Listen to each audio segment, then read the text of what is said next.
conversation a little earlier Eh, today. That's the funny part that this video popped up. I think so. Check this out, right? Go to see if you can go to the channel and see if we are um streaming Okay, hold on. right now, and if you can find it. Video's private, so I can't find the old link. But we'll see Okay. if we can find the group Intuitive. video. Oh, girl. Mm. It does say live. Yeah. And we're We and I'm on it. we on Ah, live. we Cool. here, Pat. Finally. Thank you. yo. Yeah, I should. Let me see if I can share this link in the In the group. yeah, well, not even in the group. I'm gonna just share it with like my social media or whatever, and Mm-hmm. uh, and then we can try to get into this half hour later, just because technical difficulties. But bear with me, you know. So yeah, so basically, as I'm doing this, I'm gonna try to run through just the little things I wanted to preface the conversation with. Um, just because people necessarily unfamiliar. Once again, this is like, this is our group, the Intuitive Social Club, but this is a new thing that we're doing, the NTV, and it's just discussions, ba basically from a intuitive personality type point of view, everyday things, societal issues, and all of those things, but just from an intuitive personality type of view.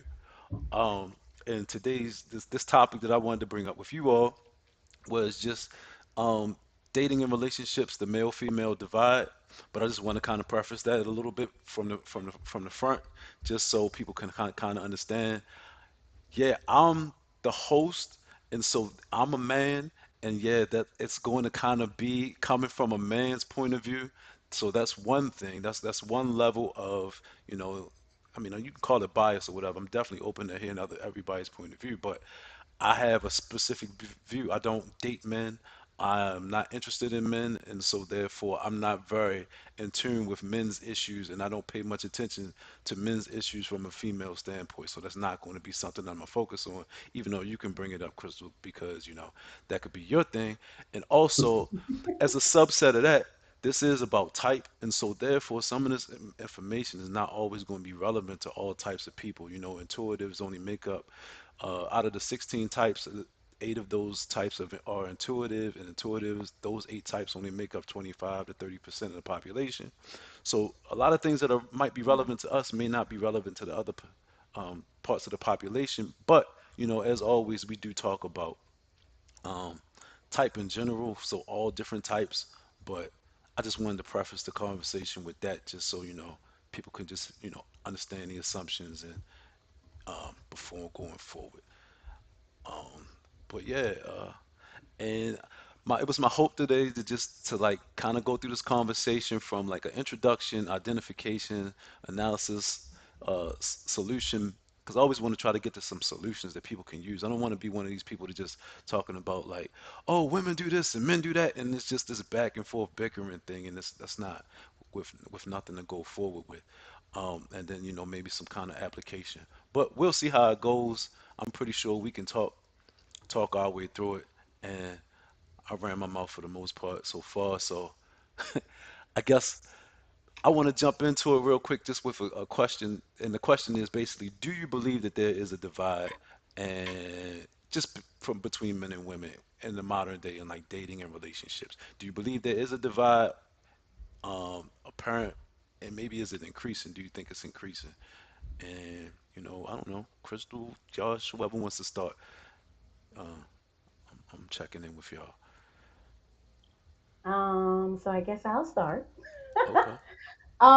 Okay, so I think, well, can I interject? Do you think that you can zoom in your screen a little bit more to make us bigger?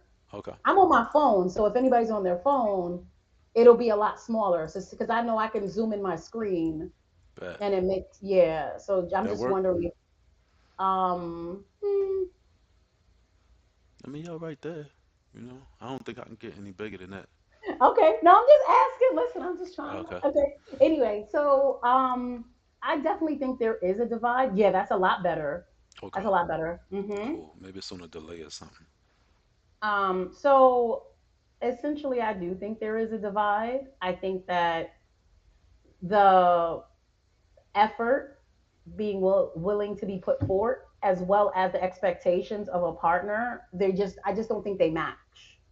I don't think they match. And I also think that men and women at this point, not all, obviously, I'm just speaking about different things I'm hearing at this point. It just almost seems like they feel like they're at war, almost like someone's out to get me. So I have to defend myself. And I think it's like a reactionary response. And so this is how people are conducting themselves. Hmm. So that's what I'm seeing. Okay. All right. Cool. Cool. What you think, Josh? You I think it's interesting. I don't. There's a natural divide, I think, between men and women because I think have we all have different goals and different ways we like to achieve those goals. And so I think there's something to be said in that sense that there's always going to be some level of differences that are going to divide us. And I think it's too much to say that all of men are together on one side and are true. uh, have have all the exact same ideas, biases, or goals, and all the women are the same. I don't think that's what we're saying at all. And so I definitely think there is like a natural divide, and I think as the roles have gotten kind of interchanged or at least blurred, I think that's certainly made it really challenging. And so I think there are certain reactions that have happened to that that have made a significant divide. Yes, Okay. recently. All right. Yeah. I mean, I'm with both of you all on that one. And let me just forward this one more thing. Yeah, it's very fluid. So yeah, I'm with both of you all on that one. I guess for me, I look at it as like, wow. Um, the developments that we have in society, it's kind of weird because it's almost like, oh, society gets so developed that they just lose touch with fundamental things. And so I think that to me is a part of what adds to the divide that we see. People are kind of like so far away from fundamental aspects of relationships. I mean, you can kind of basically substitute all of these different things. It's like people coming together and like aggregating, putting together relationships from different pieces. You know, I get my attention from here, I get my sex from here, I get this my money from there, and I get my protection from here, and all of these different things. And so I get that part. Um, I guess the way I look at it is from once again like I have two different points that's I'm gonna constantly be going shifting back and forth with this kind of like throughout this broadcast because one is more of a man point and the other one is point more of a INTP man point, you know. And so from that standpoint, I mean, look, I just think people have to make sure that they are pursuing and chasing their values when they come to choosing mates, you know, and understanding their values. And that's more of a introspective thing, and it's almost like we aren't trained or educated to be very introspective sometimes, or especially from not like a thinking point of view. You know, it's always like, oh, just go with your feelings. Well, what the hell does that mean? You know what I'm saying? Feelings matter, but then you kind of have to create some like understanding based upon that, you know, and so I guess the whole point is that, you know, to I don't know. I just that's the point that I want to make on that. You know, just make decisions based on values, but what it seems to be happening is more of a separation, whereas these people want these people want these things, and we don't even care. We just come together for attention and sex, right? I mean, and it's just I'm highly generalizing it, but that seems to be the divide that I see. And anybody have any conversation? I mean, points on that or push back on that? So Because you're saying, I'm sorry, go ahead. no, I guess I'm looking at it from a so it's like some basic elements when we're talking about heterosexual male-female relationships, right? So Mm-hmm. what let's take it down to strip it down to a basics. What reasons do you want a relationship? Okay, it's going to be companionship from the opposite sex to have a child. I wouldn't even say have a family because I think having a child and family is today is it's not even one and the same. And if you look at the future of uh, the fertility industry, having a child may not even be part of the determination for if you want a relationship anymore going forward Oh, because you may not even need a man or a woman, to make a baby, and that's just a whole nother conversation. So, companionship from the opposite sex, um, a child still at this point, um, protection and provision, which is kind of like you can substitute that from a sense, maybe not from a biology standpoint, but from a societal standpoint, women can definitely obtain resources, monetary resources. Um, but then at the end of the day, and this is always what it's going to relate to for me, is it's always going to be the masculinity and femininity point. But those to me are essentially the basic things that people even form relationships for. You know, outside of that, unless you all have some other things that we can kind of refer to, I don't know. But what I guess what are we missing here? Or am I missing anything when I lay out those three or four things? Let me ask you that question. Well, I do think that when you start talking about the wanting of the kids and things of that nature, right? Hmm. I definitely think, like you said, it's almost like that's not a reason anymore. That if people like, oh, I want a kid, because you got some people who don't want kids, and that's like a growing thing where you see that they're called, what are they called? I think it's double household dinks, think. double Yep. income. Yeah, dink. That's what it is. Oh, Double income, no kids. Who kids? oh wow, And a okay. stink is a single income, no kid. And Double that's like a income, no category, kid. yeah, Okay. because you got the two people living their best lives, but having kids isn't on the agenda for them. And something that it's a personal choice, obviously, right? It's not Right. anything that should be looked down upon. However, it is something to speak of when you see that this is a trend that we're seeing now, that people are consciously making that decision at young ages that they don't want to have kids. I mean, that's fair. I think that that's So fair. I'm with you on that. I think that's fair. But I don't know. I guess I don't know. And Josh, maybe you can help me on this point because sometimes part of even creating a relationship at all, if we talking about dating and relationships, if you take kids out the picture, it's almost like, well, what's the point? What's We could just kind of just go around and do whatever. You know, there's no responsibility or, and it's not, I don't even want to say the word responsibility. It's something that for me, I think a lot of men want is children and family, you know. Um, and to me, if you're not going to get that, then why do I need to buy the cow? You know, if I'm not, it's no. I'm gonna need you not. I'm gonna need you not to be out here calling us cows for I'm the just playing. gym. You know, I'm Okay. just joking though. But So, Damien, what were the four things again? Like, what were the main things that were the motivators? uh, male, female, well, opposite sex companionship, um, Companionship. Okay. child, basically children, because I Children. want to say Okay. children and family, but people don't make Right. that connection anymore.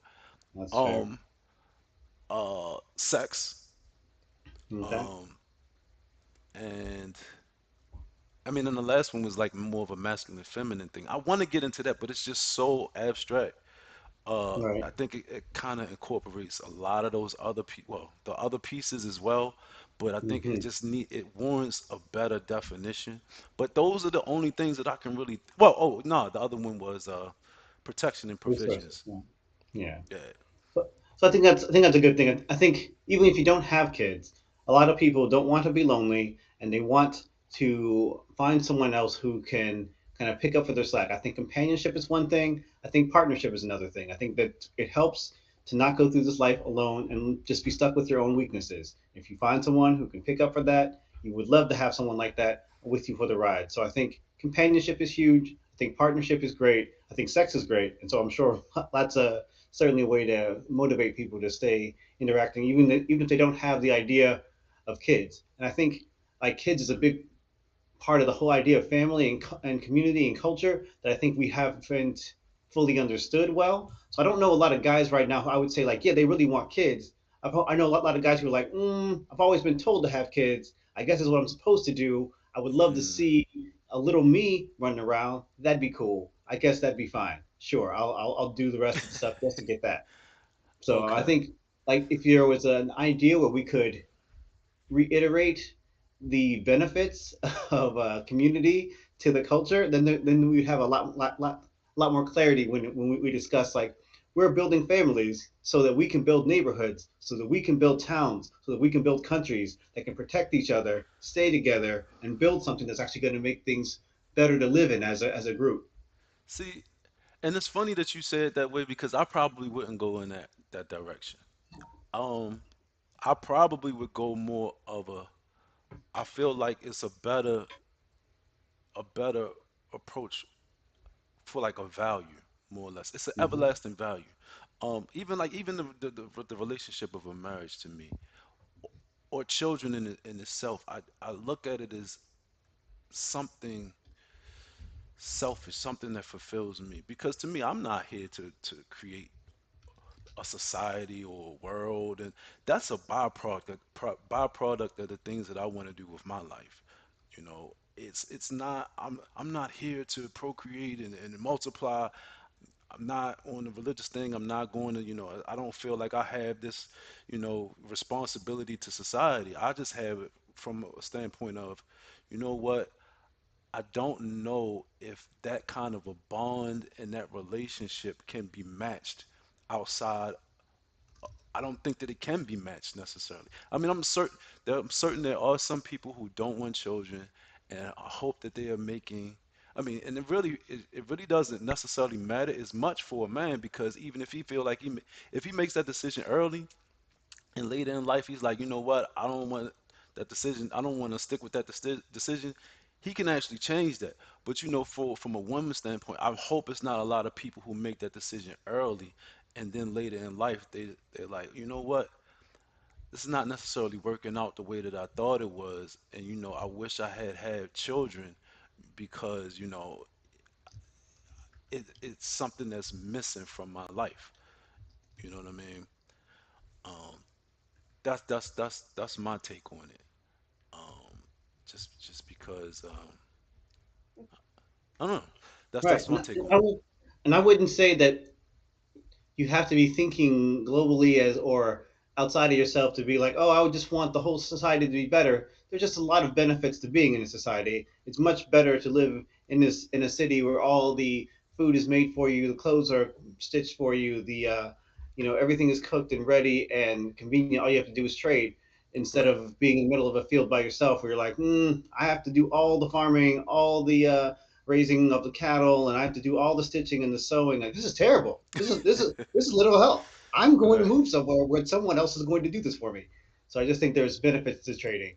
Oh, for sure. I would say this though, right? Outside of just with the kids, and I'm going off of Damien's 4 points. I think out of all the four, companionship is enough of a motivation for many people, Okay. especially with age. And I want to add the word consistent to it because Consistent that's the thing companionship. I think, yeah, because I think essentially that's consistent companionship is a partnership, right? And Hmm. so what ends up happening is that I think when people are young, I would say maybe like in their 20s when I say young, right? it's Hmm. cool to kind of just, well, I don't want kids, I don't care about the protection, I'm just kind of free flowing. But as you get older and mortality becomes more of a real thing, oftentimes people are gonna want to have a consistent person that they have some level of bond with to live life with, but as well as when I'm sick, who's gonna take care of me? Who's gonna know these things? Who's gonna do these things? Right. Because maybe you have no desire for kids. Because for some people, it's their kids, right? Who takes Right. on that role. But if you have no kids and it's just okay, me and this person, a consistent companion is going to work, not just random companions all over the place. Because remember, you made the comment like, oh, well, then, it's like no responsibility. So what about random people? I think when we're in our 20s or so, that's okay, right? Like, Right. Yeah. yeah, here and there. But I think as we get older, again, now we start to really see the value in having a consistent companion that you can build with, who knows your illnesses, your ailments, they know your information, your history, right? And you Yeah. guys are able to support each other in this way. And so even without the kids, let me see, what do you say? The kids without the sex, because with a certain age, sometimes sex just go out the window anyway, right? Right. Right. Right. I'm just saying, right? Preach. It happens. That happens. And with the protection thing, so I think even with those four things not present, not to say that it wouldn't sweeten the pot a little bit for some if they were, but I think for some people, especially of a certain age, without the other three, just having the consistent, strong companionship, I think that's a motivating factor for people. And like I said, I think as they get older, I think it becomes a stronger motivation. Well, see, here's the issue with that, right? If people keep pushing it Mm-hmm. off, you have a less. I look at it like you can correct me if I'm wrong. You have less of an opportunity to secure that constant compassion. I mean, the what is it? Consistent Yeah, companionship. consistent Mm-hmm. companionship. Because, you know, it's always all good when you're in your 20s and your 30s, especially if you're looking good and all people want to be around you. Even older people want to be around you. But once you start getting older and your friends start dying off, and people don't necessarily aren't necessarily looking for a whole bunch of older friends, to be honest with you, like that. Like the 20s and 30s and or whatever. You're not necessarily checking for getting new 60-year-old buddies. You know, and so I mean, 50, 60-year-old Okay. buddies. And I mean, I'm just trying to be real. You could always, you know me, you can always correct me if I'm wrong. And so as that time starts to go on and on and on, like you're going to start losing people some people start dying 30s, 40s, 50s, 60s. It's going to start accumulating more and more and more. So it's going to be hard to hard to secure that later in life. Whereas though it might have been easier to secure, well, I guess maybe your personal group or whatever, even a Mm-hmm. family when you're younger. You know what I'm saying? And so, I mean, there's a lot of different pieces to that. I think I don't want to expand that point way too much, but I just want to add a little bit more to it. I think that is a great thing for I guess from a sensor point of view is if you take it from a this is how things are supposed to be, and maybe even approach it dogmatically, even though I don't suggest that, you may end up better off a little bit, um, just because it's just like, oh, you're doing it on instinct. Whereas for me, I'd rather for people to be able to pass out some, you know, discernible intelligence or knowledge, whereas we can say, hey, no, this is where you want to do this early for these reasons, and if these reasons aren't important to you, then you don't have to do this early, instead of saying, oh, just do this, and people just running the program. That's what I call a lot of time. Some people just running the program, and I mean, I've been there myself. You feel like, oh, I'm supposed to do this, and so I did it, and I was like, nah, that's not really what we trying to. It's not the best way, to be honest with you. People need to think and make judgments for themselves. So so yeah, I really didn't want to expand that too far, but that's what I'm trying to get at a little bit, you know. No, it's all good. But, just to clarify, when I said as you get older, of course, 50, 60-year-old buddies was definitely, I wasn't really going that far, right? I I was mean, thinking but more so once we get in our 30s, right? Is yeah. when we start to really be like, you know what? I'm gonna need somebody to settle down with. That would be nice. And you want someone who's more, again, consistent. This is why even you'll hear a lot of stories of playboys, right? Who they play around for many years, exchange women forever, and then there's a point where they realize I'm gonna need someone who's gonna really take care of me, who's gonna be here for the long haul, and so that you hear these stories of then they settle down, right? And then they got married. It's like, oh my God, I would have never thought he would have. But I feel like this is that whole thing, right? This idea of wanting the consistent companionship, and it's very appealing, and I think it is a motivating thing again. So I wouldn't even go as far as 50, 60. I'm thinking 30, 40, honestly, that people are already kind of like, I would like someone to live out my life with. And again, you don't want it to be because companionship could be anybody. Okay, I could have a different guy or a different girl, I guess, whatever, every day at my house. But when we talking about, I guess, romantic. So a guy, right, at my house, a different one every day, but there's no consistency in that, right? Like it's just a different random dude where it's like it's cool, somebody, a body to be at my house and we kind of hang out, but having someone consistent again who's there for the long term and we're really building, that's going to be something that I would desire. And I believe that people in general would desire. So I'm thinking it starts really in the 30s, if not in the 20s. I That's where mean, I'm thinking it kind of starts there. And you would be motivated just for that alone. Like that would be a big motivation. I agree with you, but I think it's very Hmm. easy to lose sight of that point. I think we used, we compensate in other ways and we substitute. And I mean, we just like, yeah, I think a lot of times people do just say, it's just a person, somebody, some companionship, some person. Maybe it's not consistent, but people just, and I think you, I hate when people say that it's part of social media. It's not, it's not, it may be exacerbated by social media, but everybody feels like they just one swipe away from the right thing, and so they feel You like people are never get to disposable, it. you know, You never, yeah, and you never so get to it. Okay. and so I think, but I think that makes us come back to the point of it has to be something that we can kind of help people understand as far as value wise in choosing people, because it just becomes a game of chance. And I kind of want to really, I'm gonna speak to the intuitive part of me, the INTP part of me, because when you're talking about chance, there are some people, and maybe everybody doesn't know, and I'll just state it. I think that certain types of people belong with certain types of people when we're talking about personality type. That's my belief. And so when you are out here and kind of like doing this random chance thing and just thinking, oh, I'll try that and I'll try this person and I'll try that. And sometimes you make connections, but sometimes they don't have the proper, I don't know, connection or values in place that make for a long-term connection. And Hmm. so for me, that's what I try to help people focus on. Try to identify something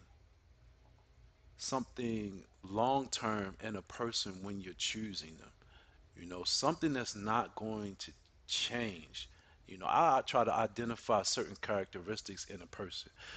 Like if you really value, and I always use this, if you really value intellectual curiosity, you know, find somebody that's intellectually curious, and then tie your tie your relationship.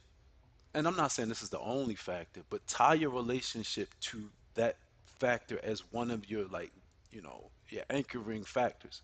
So that way, when you move forward into life, it's just like, oh, this is a characteristic that is a part of this person. I can always identify that characteristic and I can always come back there and be like, yeah, this is why I like that person. This is why, I continue to like that person.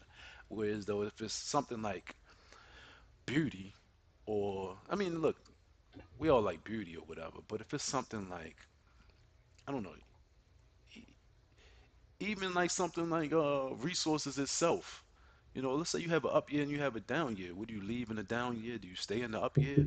You know what I mean? Or do you just identify the qualities that lead to a person being able to obtain resources and attach yourself and your attraction to that? So I know I went a few different places, but that's kind of like what I try to help people, or try to lead people to think about personally, you know. So, Yeah, no, I 100%, I can get with that. Where there have been, because I've seen a couple of podcasts on dating site data scientists who were okay, weighing in on the science. It was two different ones, and one of the guys, he showed that, all of this stuff that people emphasize when dating, right, which is heavily on a lot of physical things, they don't matter in the grand scheme of things when it comes to longevity in relationships.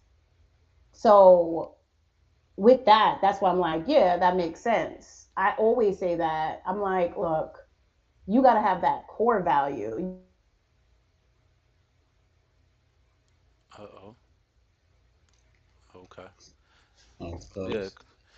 yeah, we lost this. You'll probably be back, but True.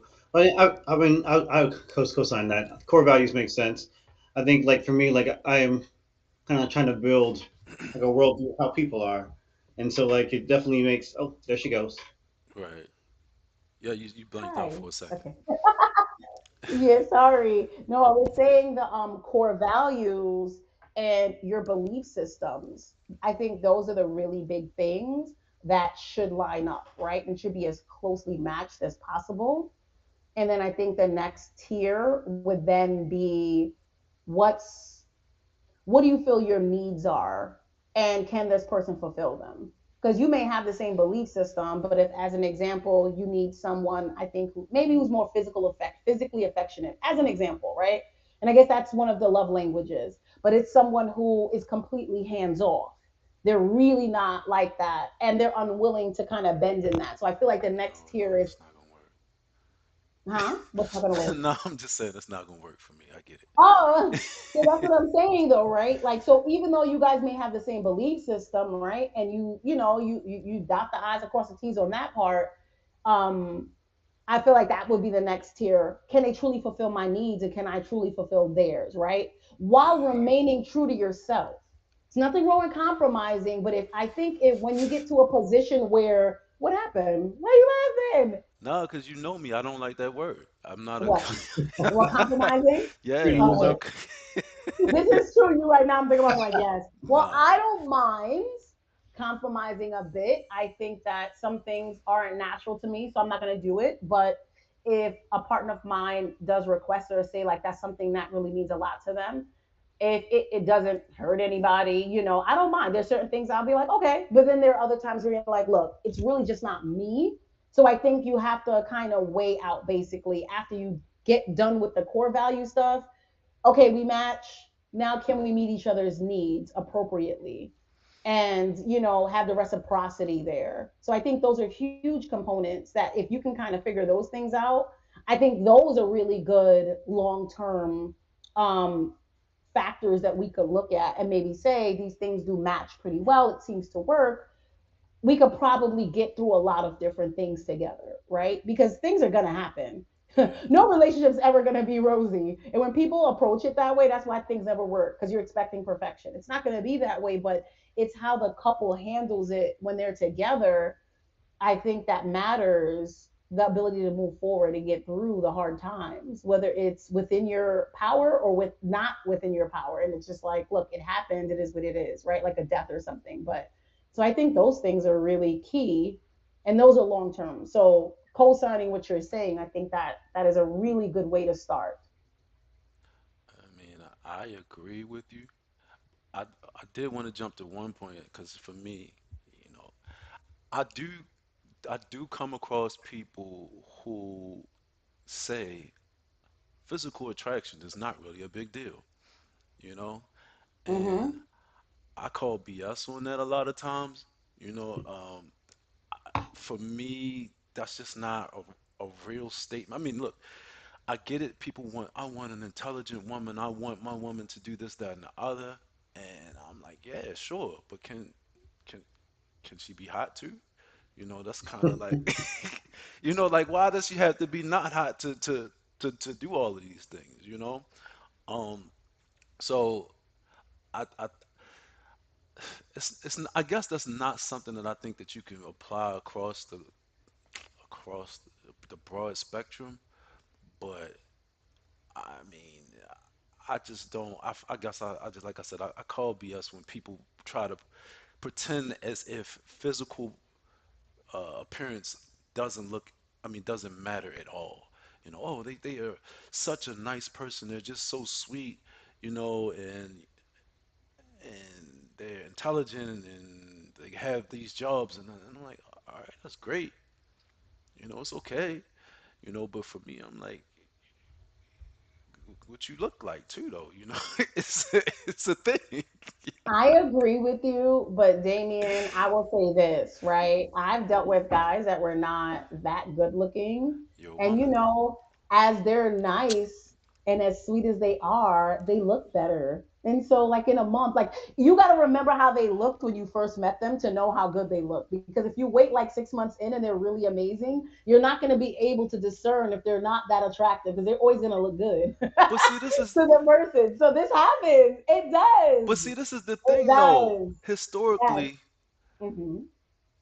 this has not necessarily been a woman thing. This has been a man thing, it seems to be. Men are more Visual. visual and into Hmm. looks like that. Hmm. Historically, it seems to be that women didn't necessarily make their choices based upon attractiveness. It was more, it seems to be more of, whatever resources, things that they can associate with masculinity, maybe strength and power, or whatever, intellect, ability to get resources and stuff like that, or even just being a person of value. And when I say value, not necessarily monetary value, but, you know, just values, like a Yeah. good person. Hmm. So I think that's one of those nuances to the conversation that makes it a little bit different because we don't judge each other on the same criteria, and I think sometimes that really makes the conversation tricky, and But see, then just say that. When men say that, then that's what you need to say. When men say looks don't matter, you call bullshit on men. yeah, Because you said that, that's how that's I what I meant. I responded. get Because yeah, I'm like, you see what I'm saying? So that's specify right. that because I've heard this story from many people. They're like, it's true. I don't know what happens.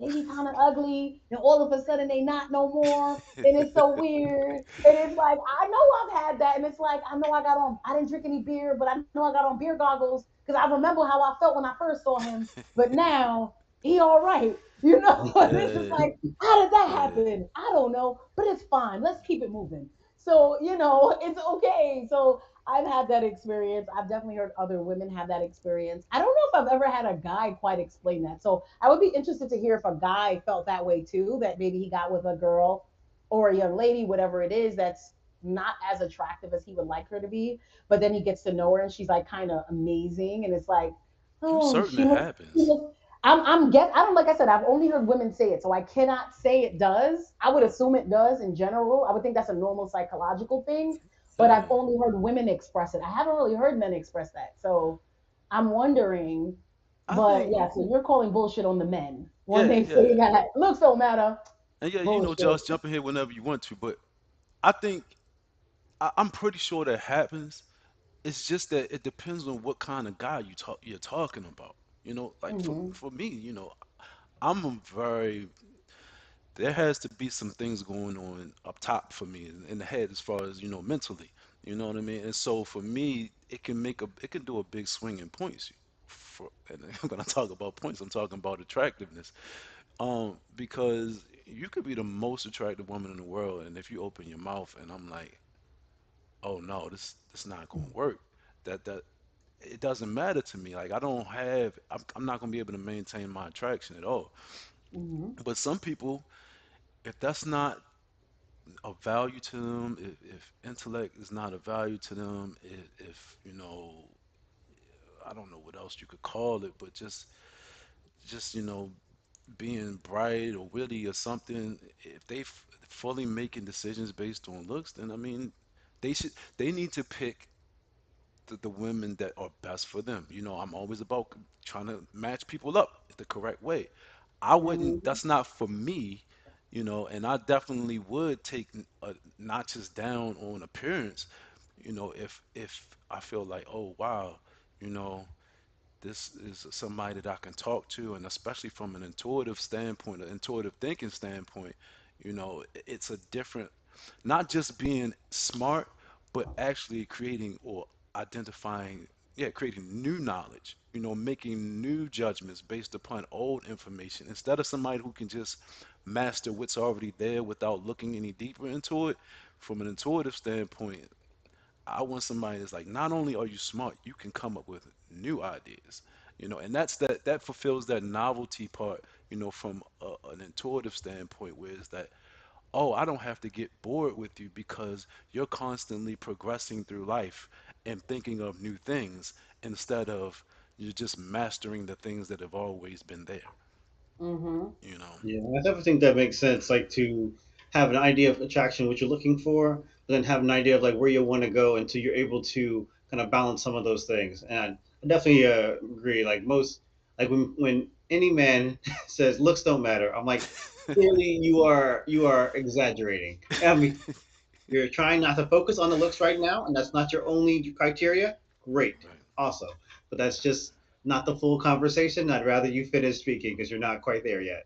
But I definitely think criteria matter, and I think like in my mind, like it makes sense, like to look at people and check out like where your beliefs are, what actions you're taking, like what your virtues are, and then like what values you're pursuing. Like what are the things that you care about, and if you can find someone whose values line up with yours, you're both going the same direction, and whose beliefs line up with yours. I mean, you can a lot of the middle stuff where people's virtues, the ways they're going about getting there, the preferences they have when they try to act and stuff like that. I mean, it's great to find a partner who can make up for your weaknesses, but as long as y'all going in the same direction and y'all both believe the same core things are true, then it makes a Hmm. lot of sense to be able to say that this long term could work. Mhm. Absolutely. I mean, that's from a type standpoint, you know this from me. That's what it's all about. Right? It's about the trading. It's about the, oh, I want this value and you have that value, and making a negotiation or that's how I look at it. There's a trade. And that's why I don't like the word, compromise, because for what it is that, do you provide enough value for me to look the other way on that thing? That's kind of like, that's how I look at it. You Well, know, it's a compromise of method, not a compromise of values. Like you're not compromising your integrity. You're like, oh, we could both get here this way. You like to go here this way, and this particular method. I like this method. I'm cool with compromising on this portion. We're like, you know what? Your method can work this time. I don't have to yeah, have my method that time. yeah, it's not even, well, say, I would probably, I wouldn't say disagree with method. It's just that when you present something, how can I explain that?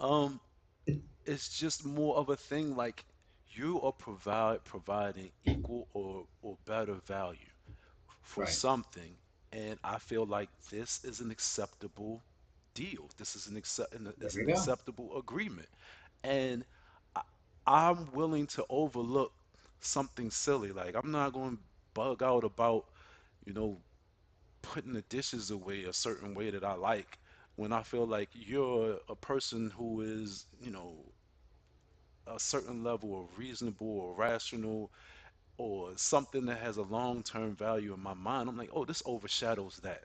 I'm not going to worry about that. I'm just going to, Unless they put focus the on. toilet paper back wrong. They do that. Done. Uh-oh. You're Uh-oh. like, no rational person can think like this. Why would you do that?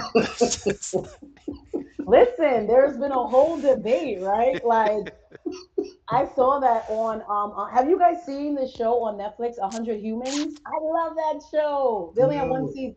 You guys have to look it up. You have to look it up. But Nice. they get 100 people that's supposed to kind of represent the world. So they got a whole bunch, different types of people, different ages, different races, heights, weights, all of that. And so they have them doing different things to prove, is this true or isn't this true? And so the first episode, they had them all come in and sit on the toilet. It's not like the cover was on, but then they say which way is the right way to do the toilet paper, right? Because they like everyone's always arguing, but they want to see, I guess, what the general consensus is, and that Right. made me laugh because when you said that, I'm like, oh yeah. Some people are like, oh no, you're an animal if you do it this way. It's like, wait, what? It's very intense for some people. So it was funny. It made it even funnier, obviously, right? But it was a little Mhm. intense for some. So that's what that reminded me of that. Hold on one Uh, second. no doubt, no doubt. But yeah, I mean, look, yeah, little stuff, I get it. Little stuff is gonna irk people, but I'm not, I don't want to focus on little stuff like that. I always want to try to focus on the big things because if you're talking about the long haul, I mean, if you're gonna get upset about little things here and there, eh, how you gonna throw away the baby with the bathwater? I can't, I can't. Mm-hmm. It True. makes no sense to me. But I mean, people don't. I guess I don't know if people value relationships like that. Like or here's one of my things. Let me ask this because I think a lot of this is a result of fear. I think a lot of people are afraid of relationships. They kind of like have an idea of what they used to be, or not even what they used to be, an idea of what they think they used to be. You hear these Mm-hmm. people talking about, oh, well, back in the day when women were getting beaten all day and had to stay in the house barefoot and pregnant. I'm like, wow, was that really all that it was back in the day? You know? You know what I'm saying? Were they getting their ass beat for real? Right. You How did they know? have time to go to work if they're beating them all this time? Yeah, Gosh, exactly. And interesting how that happened. and then people start, and then we kind of touched on this before, and I definitely wanted to touch on this a little bit. From a man's standpoint, you get this thing where it's almost like the white knights. That's kind of what I want to talk about. The white knights.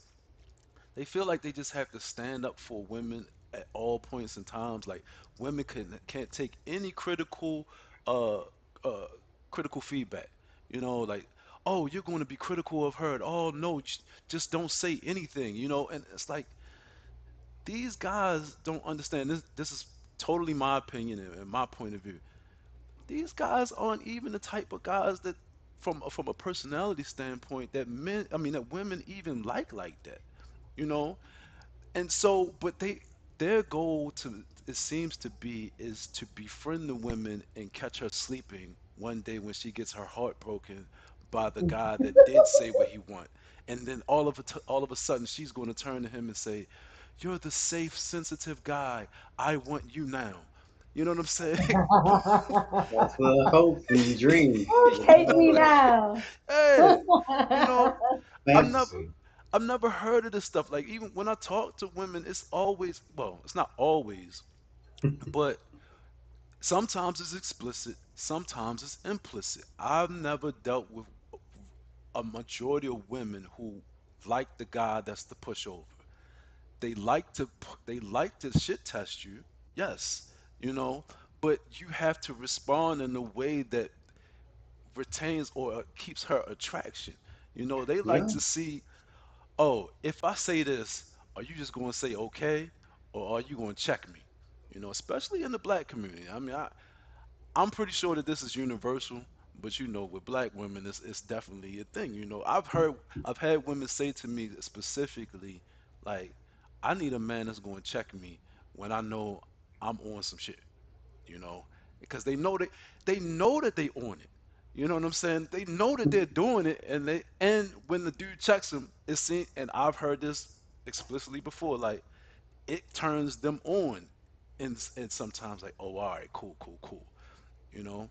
But the other guys, like, I just don't find that I'm I've never seen a great response to being a pushover.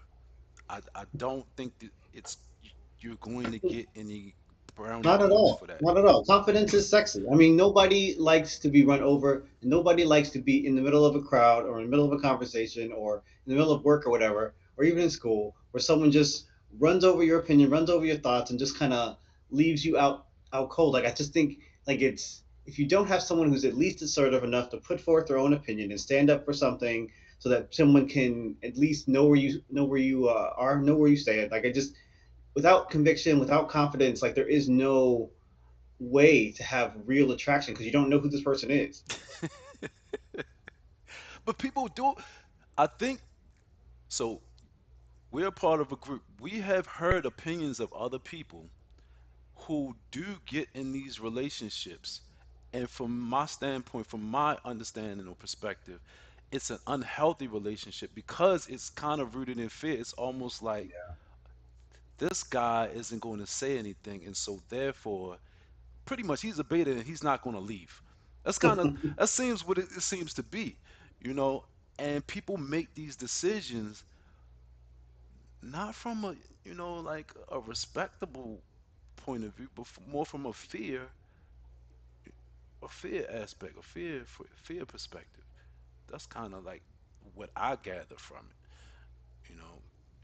Um, and I never, I find this so difficult because I have these conversations a lot where I'm, for whatever reason, I must be around a lot of white knight guys, and they really just want to be knight in shining armor. They want to, oh, women are great all the time. You can never be critical. Look, it's all right. Let's try to. I'm gonna, we kind of like have like a little half hour. I want to make this a real conversation because I don't like to bite my tongue at all with this stuff. The strong woman fallacy. I want to write about this. You know what I'm saying?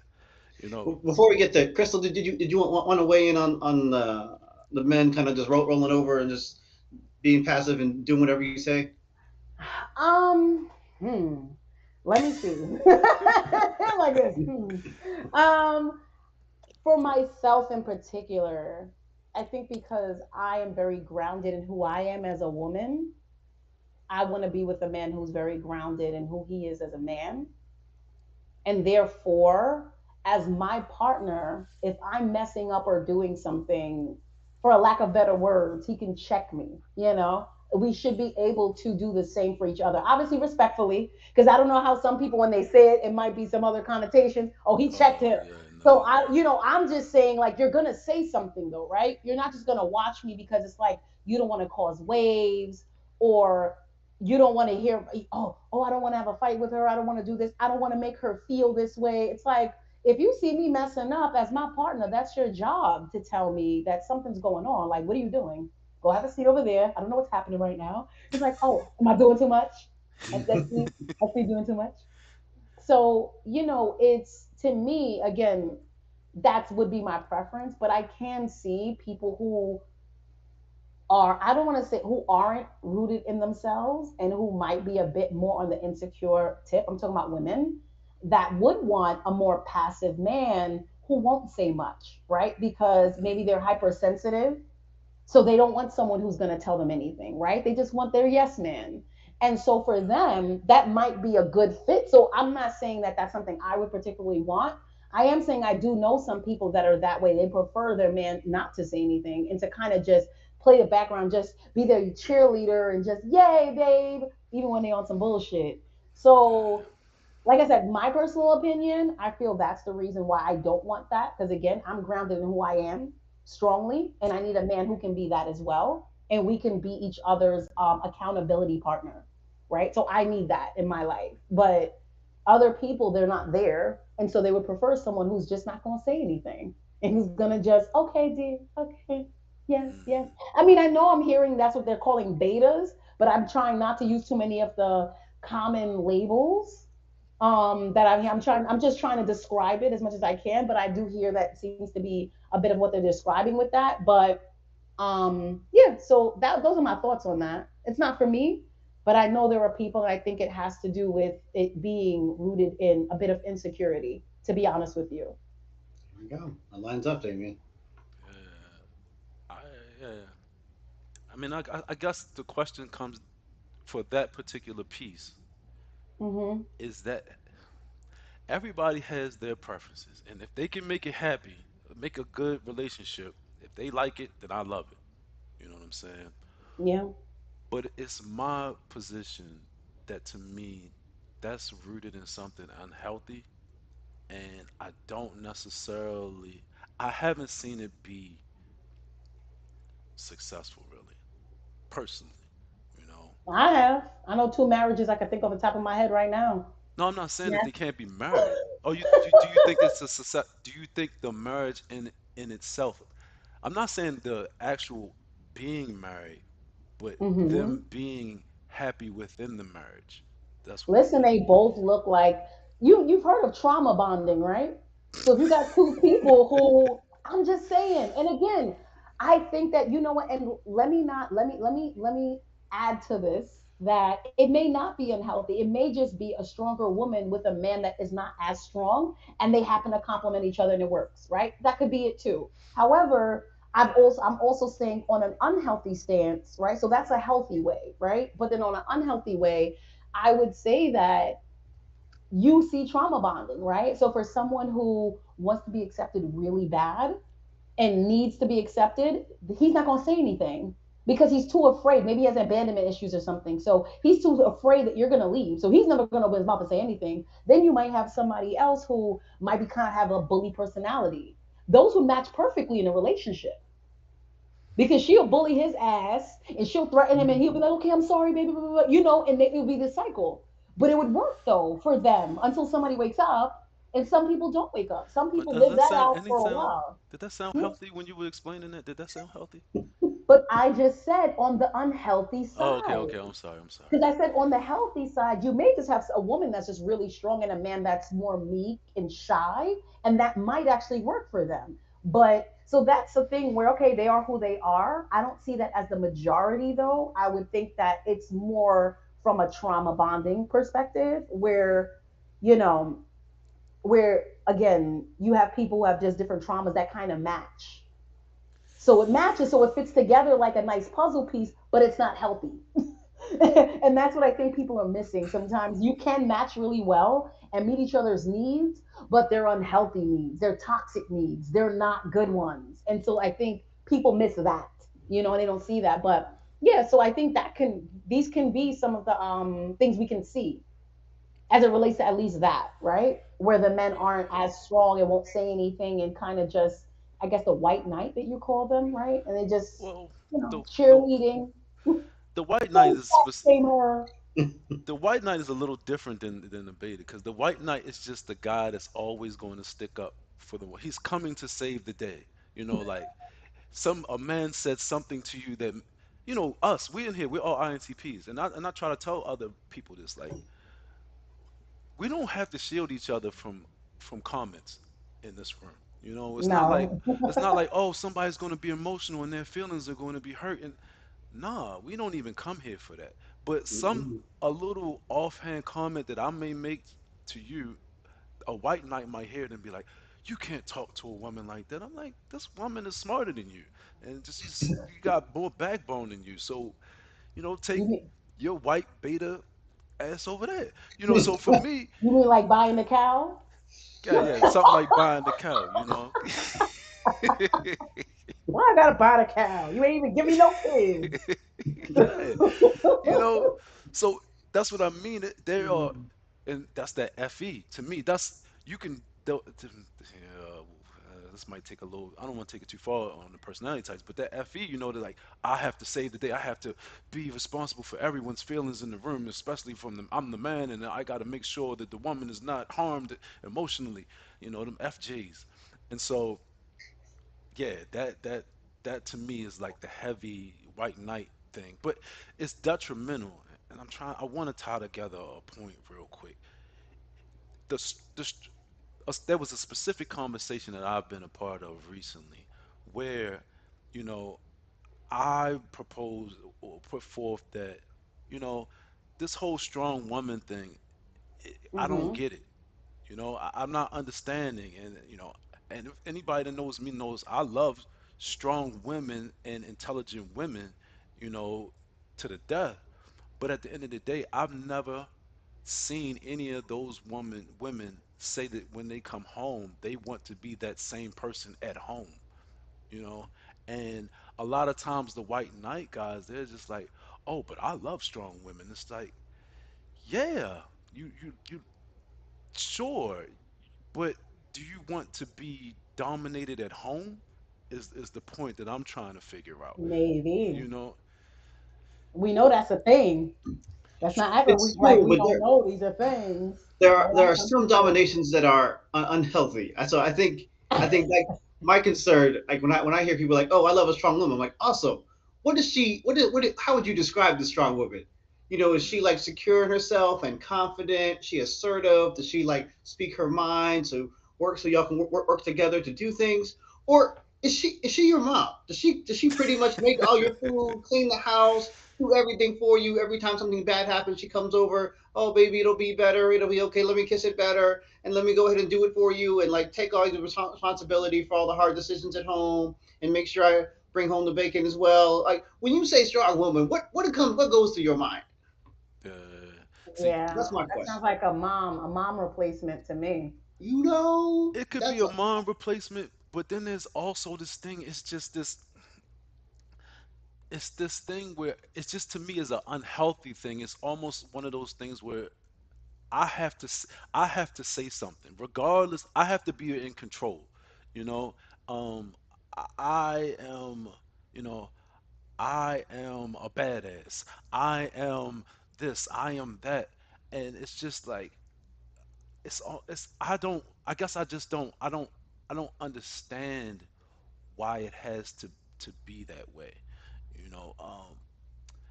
And for me, it just falls flat. It's like, are we having a relationship here, or are you really trying to impose your will on me because it makes you feel stronger because you are doing that to me or Yeah. attempting to do that to me? Because I find it to be the the the the latter a lot of times, and I find a lot of times that it's certain people who are just like, oh, no, I am a strong woman and I just have to, I have to do this and do that. And I wish I could come up with a more specific example right now off the top of my head, but it's more of an attitude that they're trying to present, and it's like, Hmm. why do we have to go through all of this? You're trying to overcompensate or compensate for something else, in my opinion, you know. Hmm. And so that's when it comes across negatively, in my opinion. But what exacerbates it again is the white knight. He's just always like, yeah, sure. He's always like the women are great. So for me, it's like the feedback that some women, and once again, you can always give me the point of view from the opposite side, but the feedback is your friends always tell you you're great. The white knight always tell you you're great. But these are none of the people that you want a relationship with, and they're giving you this feedback. And the people who are actually the ones that you want to have a relationship with, you just ignore their feedback. And I'm speaking generally. And so I think it bleeds so much into some people's heads, whereas like they just have no idea to give the people that they want what what they want. They have no understanding of it. They don't know what that guy that they want wants, and they feel like, and they have nobody around them that's giving them critical feedback that helps them get better in a way where they can obtain these things. All it is just you're great, you're great, you're great, you're great, you're great. So I think that if you're dealing with people who are intentionally surrounding themselves with yes men, I think that is definitely the result that you're going to get because obviously the message is I'm great, therefore what improvements do I have to make? Right? Right, I'm good as I come, right? right, Yet you're going to feel comfortable making all these criticisms of the men, but you don't criticize yourself. So if you're intentionally doing that, I think that definitely will happen. However, like for me, my friends, they're very vocal about things. Yeah, you have some of them that are more sweet, so they'll beat around the bush a little bit first.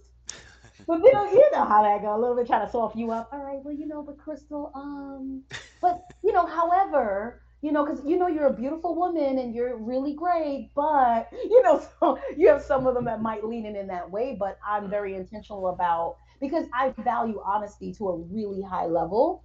So because of that, I can't really have people in my circle that don't value it the same and understand that that is a priority in our exchanges. It has to be honest. It can't be anything fake because you're trying to spare feelings or anything. So I think because that is the environment that I create for myself, I'm able to have objective feedback about the things that I do and how I am, nutmeg. So sorry. Yeah. I saw a nutmeg. I had to say it. Nutmeg. But but yeah, so that is for me, that's the thing where I personally feel like I comfortable making all these Hold criticisms. up. I I gotta get somebody muted. I think somebody's got background noise. so That's me. Oh, okay. Get you up here. Okay. okay.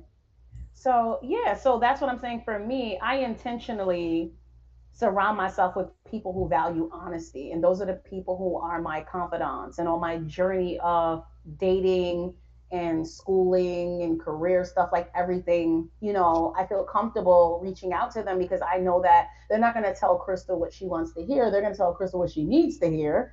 And and because again, I'm not hypersensitive and they know that, right? So they understand that they can talk to me. And so then we have that dialogue about what the solution might be at that point, right? Like moving forward. But so I'm someone who's open to that. And therefore, I'm also always being a work in progress because I always want to become better and be better, no matter what the circumstances, whether it's dating or whatever, right? But we are talking about dating in this aspect. So that's why Right. I do that, right? So I always think about that. And I do understand that concept of the same way, the type of woman I am, I want certain things. There's going to be the type of man that I want, he's going to want certain things. There you And That's go. a so, difficult piece, though.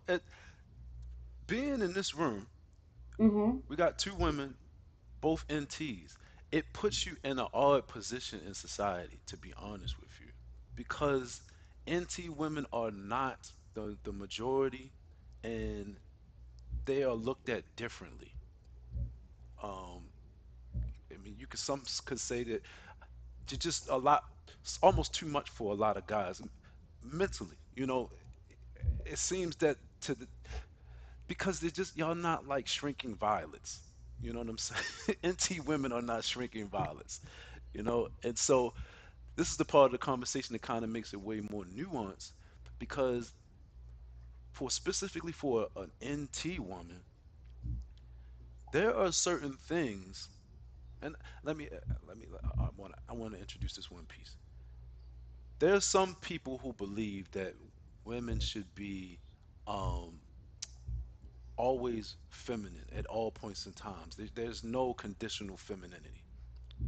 I disagree, right?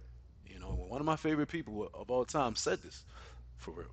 I disagree because, as one of our friends will say, that you want a worthy opponent. And if you don't feel like the guy that you meet is a worthy opponent, then to me, it doesn't make you, it won't, this is me looking from the outside in, it doesn't let you feel safe to be in your femininity, right? Right. Whereas for me as a man, it feels a little different because I don't really care. I'm just going to be me all the time. But I don't know if y'all can speak to that piece. As far as like, you know, I Well, no, finish what you were saying because I want to speak to what you're saying. no, no, no. You can go ahead. I'm good. No, I agree with you in terms of I think it's about emotional maturity. And I think that perhaps NT women reach emotional maturity at a very early age in life. And I think that might be, what characterizes the personality trait. So I think that, yeah, I think emotionally mature or being emotionally mature for a woman means that you not only desire, but you need a mate who at least has as much emotional maturity as you do, if not more. Because to be honest with you, we're all, if you are emotionally mature, you're looking to grow and you're looking for someone who can help you, sort of do that. You know that there are always areas that you need to grow in life, and you're hoping that you have someone who has enough strength to pull you up in that way.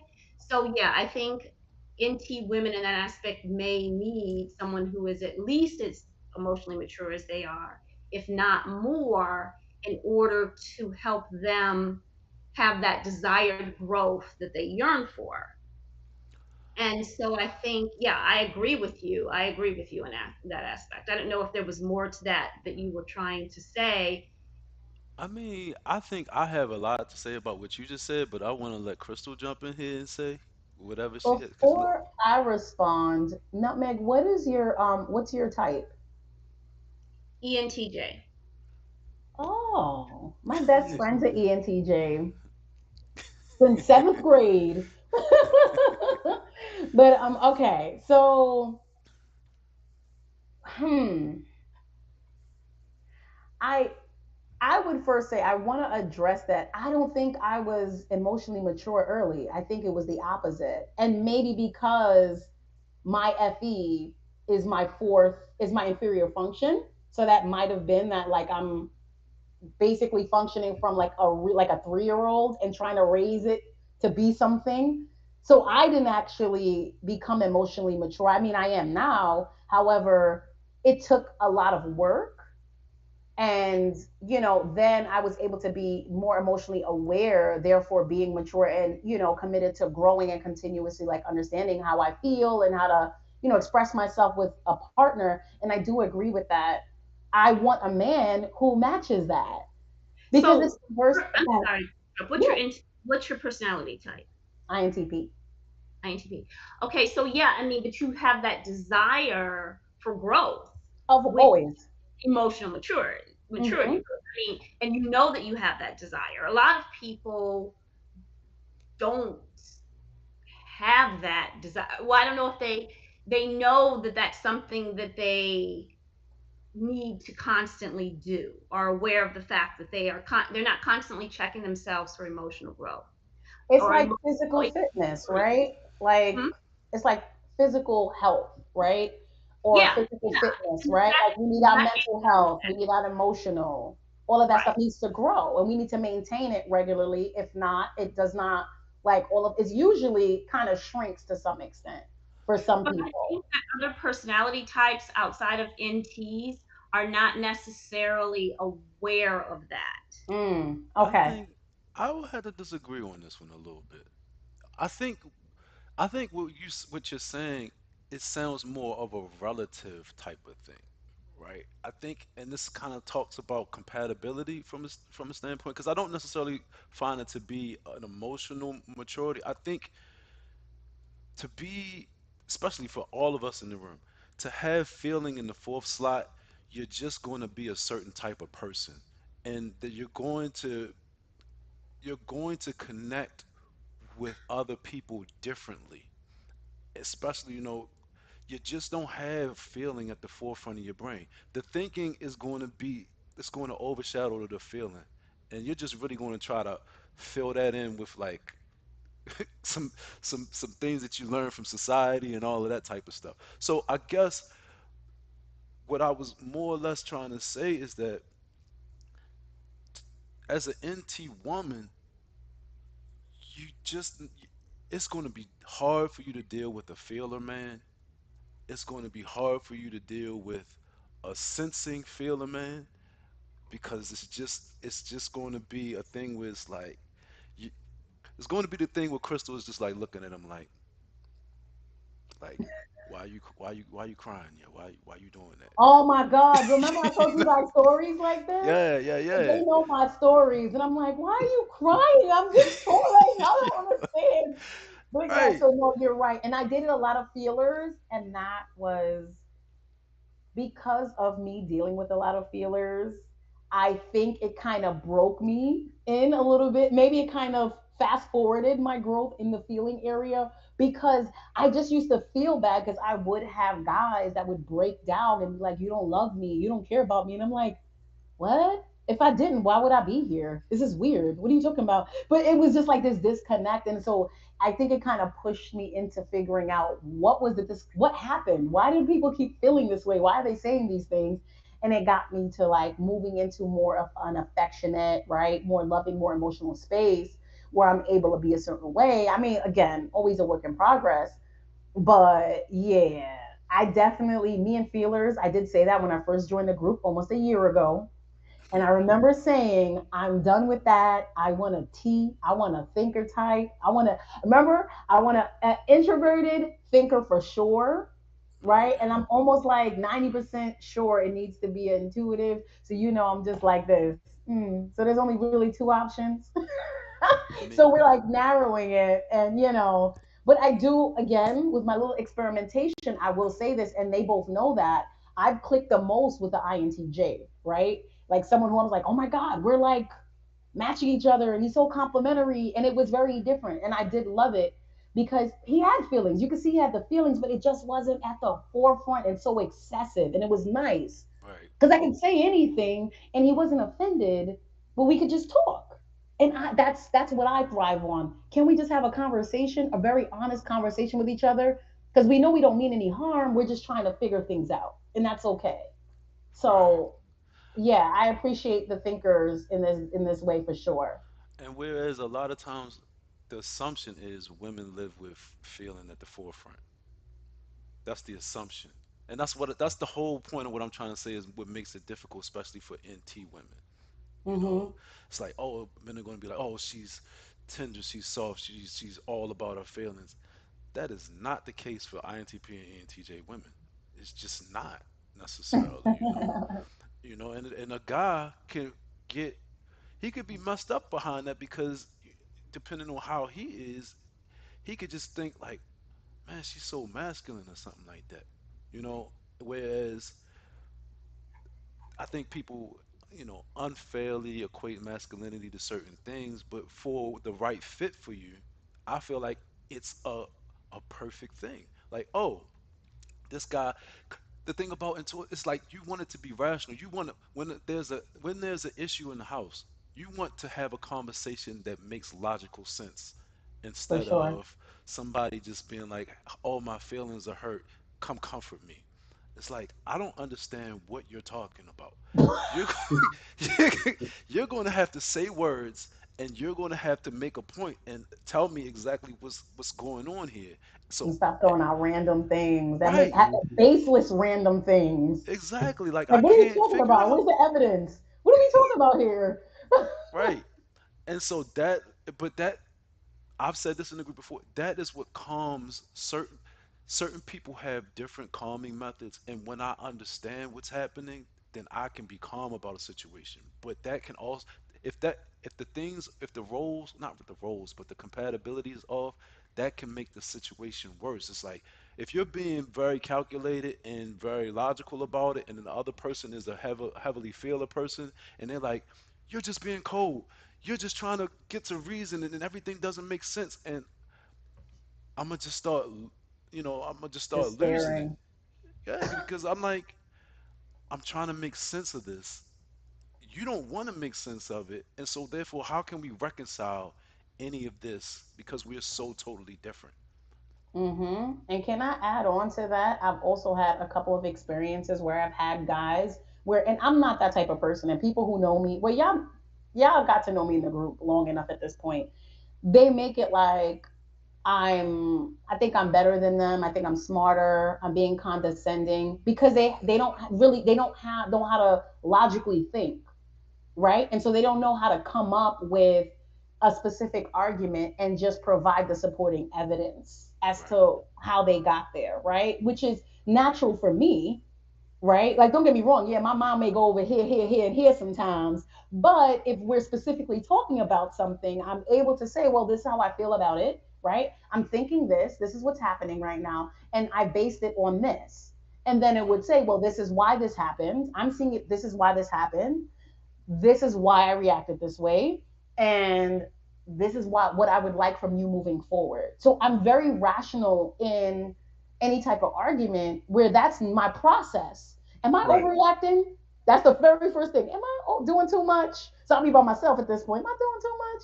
All But right. those people who can't argue, I mean, they just, if you can't attack the argument, you attack the person. And so when someone starts getting into Yes. like, oh, you just think this, you just think this, I'm like making a bunch of assumptions right now, and we're really not addressing the issue. We're not Right. better.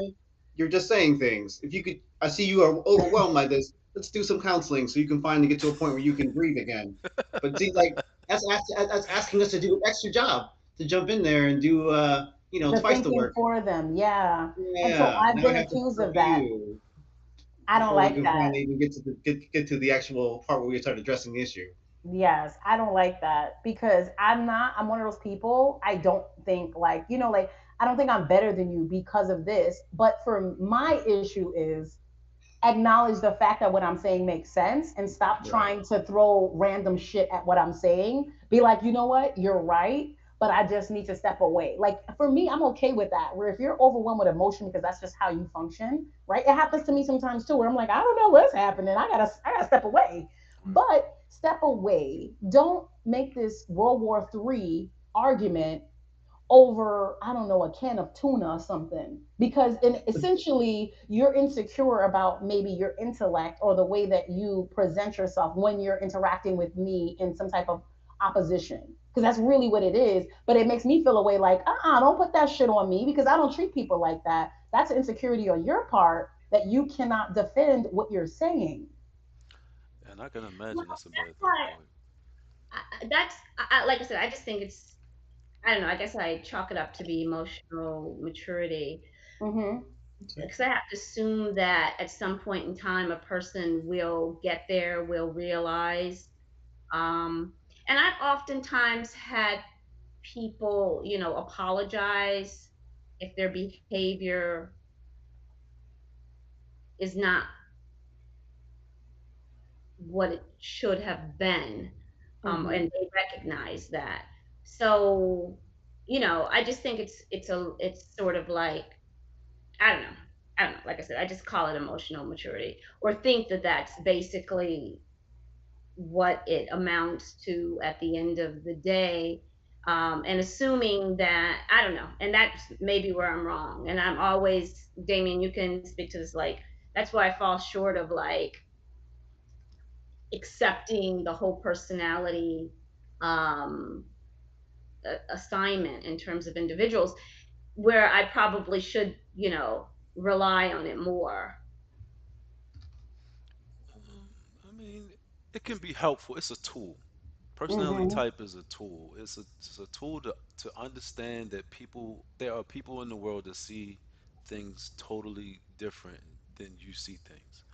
Um, the thing that kind of helps us have some overlap in this room is that we all have our functions, regardless of what attitude, introverted or extroverted they are all in the same order. So we are all thinking, intuition, sensing, feeling people, albeit that ours and yours uh, are reversed. We're TI, you're TE, we're NE, you're Oh, NI, who's TE? you know. Who's Huh? TE? Yeah, you. Yeah. Oh, okay. And so the whole point of it is like we do like certain types of processes. I mean, thinking itself deals with logic. It deals with true and false. It deals with, rationale. Well, not right. Yeah, rationale, and sometimes the TE is more of a collective, a consensus type of thing. TI is very it's subjective thing. It's internal logic. Um, but then if you go to intuition, it's the thing that all really kind of connects us because we deal with ideas and intuitions. They stem from concretes, and so they're about ideas, and we make ideas and generalizations based upon the concretes that we encounter in life, the sensing piece. And so I'm trying to go down that line, but it's just that the thing that combines us together is having that feeling in the fourth slot, whereas we I don't necessarily care about how I feel about everything. And I don't want it to be a conversation about how I feel about everything every time I'm talking to somebody, you know? And that also bleeds into a relationship. Now, some people will say, oh, but it's got to be about feelings. No, not necessarily. Not Mm-mm. necessarily. You know, And I think it's about people trying to control other people. You know, I just By that's what I means always of feeling? found. By means of feeling, you mean? I Well, see. it's like that's what makes people emotional and all get into their feelings. It's when they feel that they are not controlling you and controlling the situation. They don't have a means to do that though. Right? This is the That's how they point get that I'm their trying. feelings hurt. That's how Yeah, they get their feelings hurt trying to do that with us. yeah. They Yeah, have but no means to communicate. They don't have a means to communicate because they want to try to reconcile the issue with feelings where that is not, I'm not looking for that. I'm not looking to reconcile a situation based upon emotions. yeah, but they Emotions, just don't know better. They just don't know better. true. but, And they need to find a but person that's even better for when them. you, No, damn. they need to find someone who can teach them, who can help them. And nobody really, I mean, it can get to be exhausting. But sometimes, I don't know, I don't think I've ever met a man who didn't get in his feelings. I mean, everybody has feelings. I get it. Right. It's not about not getting into your feelings. It's about what do you prefer to use as a means to communicate necessarily. Communicate and make judgments too. I mean, I think that's really the Yes, key part. It's like figuring out how are you deciding what kind of behavior you're going to have. Are you going to let your feelings guide you? Or are you going to let evidence slash thinking guide you? And I think Right. that's something everybody in this room, we're all like, yeah, evidence is probably superior all the time. In fact, let's not even bother worrying about the emotions. Let's go ahead and deal with the actual issue, Exactly. address No, it. it's so funny because I just recently had a situation that was like, yeah, yeah, that was so, yeah, I don't know. It's How did hard. you handle it? It's definitely hard. It's definitely hard out here. oh, how did you handle it?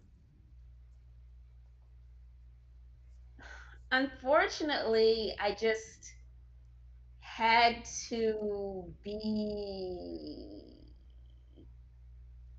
direct, um, and brutally direct, unfortunately.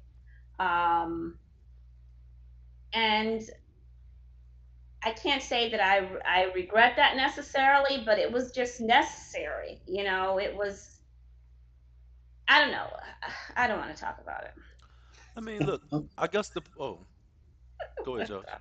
No, that's it. I mean, I think we've definitely gone a lot, we've gone over a lot of ground today, and I really love to have a time where we define some of our things. Like we could define True. masculinity or define femininity. So like we just have an idea of like what it is, and then what healthy looks like versus unhealthy, and then say like as far as this divide is concerned, what's helpful right now? Because we've got a lot of extra things happening in society. Yeah.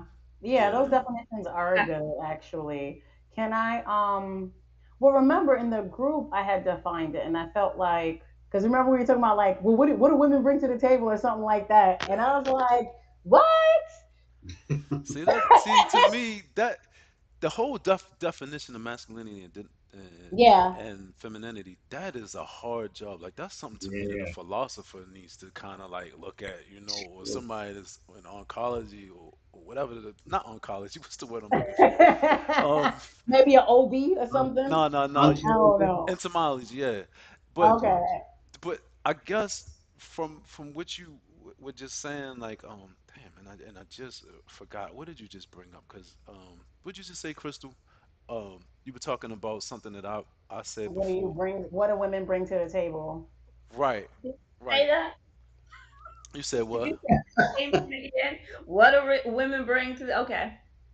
No, I Got mean, it. so I guess to speak to that a little bit is just that a question that I keep thinking about is like because your answer was more of a women bring a more indirect energy while men Yeah. bring a direct energy. Yeah, it's more well, I think I used the word intangible. I thought you said direct, but okay. Well, I interchange them though. I use them interchangeably, but I think in that specific conversation I was saying, because we talk about this here and there, right?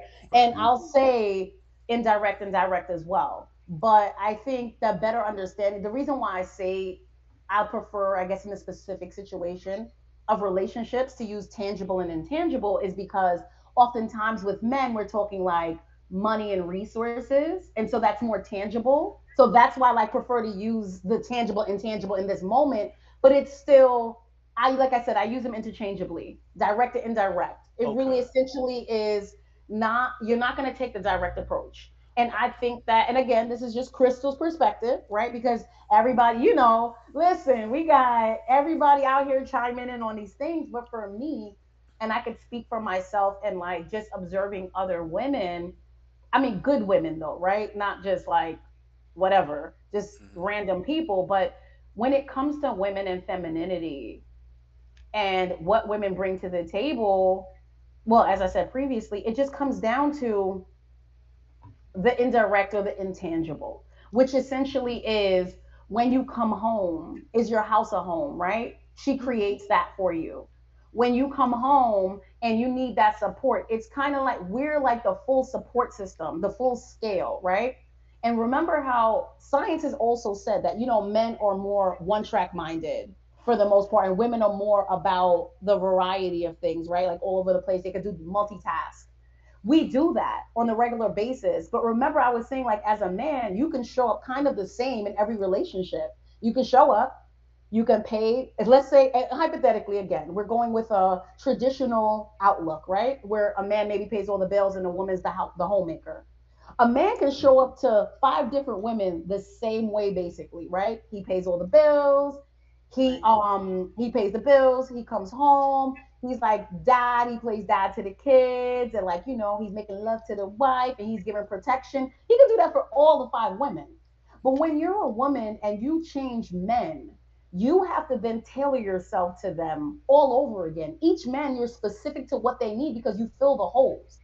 So it's Hmm. almost like the vice president and the president. You never really hear about them, or the CEO's admin, right? They'll tell you, I couldn't run my life without her. But nobody knows her name.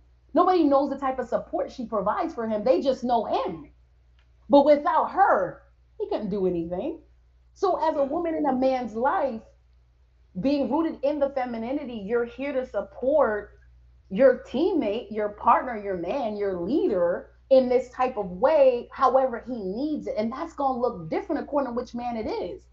But we have to consistently change up and make sure we're filling the gaps for the present person in our lives. We can't repeat the same shit from yesterday. I mean, something as simple as, well, I don't want to get too raunchy, so I ain't gonna get into all that. There's certain things you can do with everybody. But when it comes down to, you may have one man that may need more emotional support, right?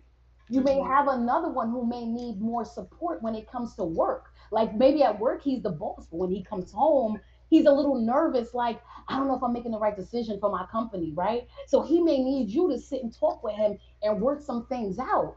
There's so many different aspects of these things that he's going to need from you. And again, since we're talking traditional, she's raising your future, meaning your children. She's shaping them. You're not home as much. She's trusted with the job to shape your legacy. See, wow, so much just popped up in what you just said. Okay, And Crystal, go I'm ahead. sorry, but that's basically like it. So I mean, I can go on and on with that, like give a nice list, but because men are so specific and they're the same in some ways, and like I said, certain things will work for everyone, but there are other very specific needs that each man is going to have for the woman that they're with, that we have to make sure that we are providing that. And if you're going to be a good woman and really be his support system in that way, you got to show up in this way. So that's usually what a good woman would bring to the but table for a relationship.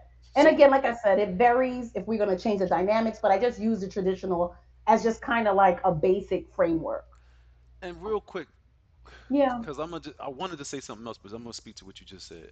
yeah, I look at you, once again, strong woman. You cool, you strong woman. yeah. A lot of women who may not even have certain qualities that you have don't Hmm. want to play that role because they see themselves. They feel like that makes them a lesser person. Hmm. You're a part of a team. You're being cooperative like everyone else. Like, I mean, because most people don't say want to say submissive. So, like, cooperative, whatever. You're playing a part in a team. But And the reality is, can I point out the fact that no matter what team you're going to look on, there's always a C on somebody. Are they any less? All the teammates are equal, but there's always a C. There's always a captain, right? So there's a leader usually, and it could be interchangeable here and there, but I just feel like you have to understand these things to some extent. that's You're the making issue. sense, Chris. Huh? Weapon? You're making sense. I don't know, but you're right. Some people are going to look at that. Some people look at things differently, and when they hear that they have to be part of a team, they're like, "No, I am the team. I'm the strong woman. Yep. It's all about me. I'm doing all the jobs." I'm like, Yep. "You don't have Okay, to." alone though, right? Because if you're the team, you don't need partners and other teammates. So that's my thing is that if you feel you need a teammate though, right? Because I'm not knocking people. If you're saying I'm the team, cool. Because that means that you can do it all by yourself. And that's how you see fit, right? How you want to move. But if you do want a teammate, there has to be some type of discernment you have to use in how can I bring something to this team at this point? How does it make sense based off of what we've created or what we decided to do together? I mean, And- go ahead. Well, I don't know. I because I agree with what Crystal was saying in large part, and that's kind of how I was raised to some extent. Except I don't see mine as a support role. Mm-hmm. You understand what I'm saying? And I don't see that, there's a captain and a co-captain. I see myself as equally like I can do everything that you do, and you could possibly do everything that I do. But we can, give each other a break here and divide up some responsibilities.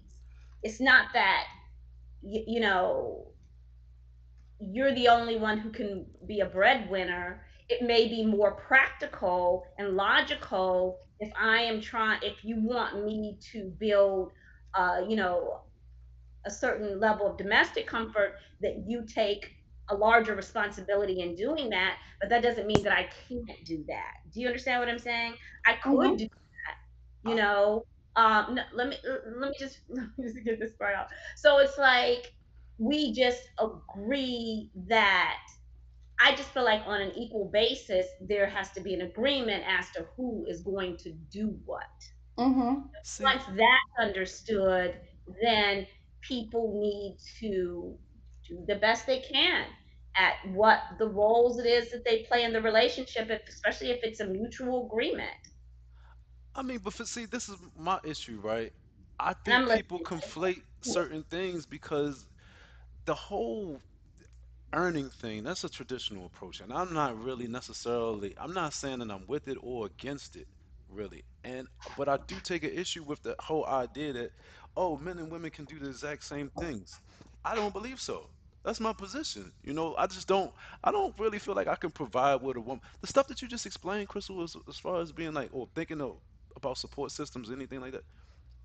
I'm not I'm not looking to be a support system necessarily for real. That's not what my goal in life is to be. I'm not looking to fill Or in the is it cracks. mine to be somebody's supports? I mean, that's not a goal. Nobody. Well, go ahead. I mean, I think so. Kind of to my original point, there's a masculine, there's a feminine energy, and that's why definitions would be helpful.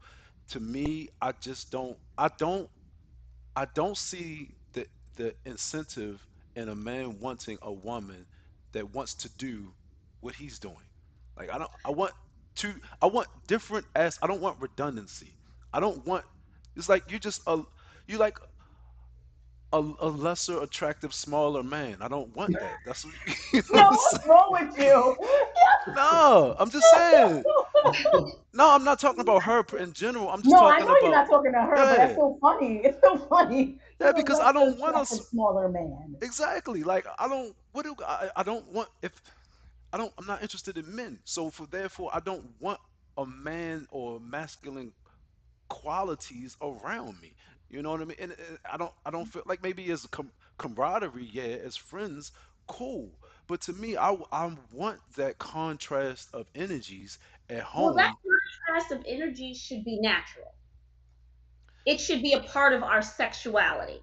That's what I'm. But That what you just contrast of explained didn't energy. sound like that. No, that sounded like, well, no, we're talking about duties and responsibilities that have nothing to do with your sex No, I'm not necessarily. asking. And so that's why I said it's conflated because I Anybody can don't be a equate those CEO of things. a company, right? Anyone can make a lot of. I mean, a man or a woman can make lots of money, Yeah, right?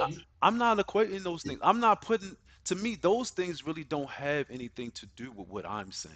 Making Okay. money don't have doesn't have anything. That's why to me I had a little bit of pushback with Crystal because but I think what she did is she took the traditional approach No, to and what she she's was presenting. no, Well, and yeah, I just use that as the I'm with basic Yeah, was that. a traditional, but if it's not traditional, things will look different right. As than far what as I the said. surface level stuff. That's true. That's true. You're right. And if a woman is someone, but if a woman is someone who's out here being the major breadwinner for a household, she is not necessarily going to have time to be your support system.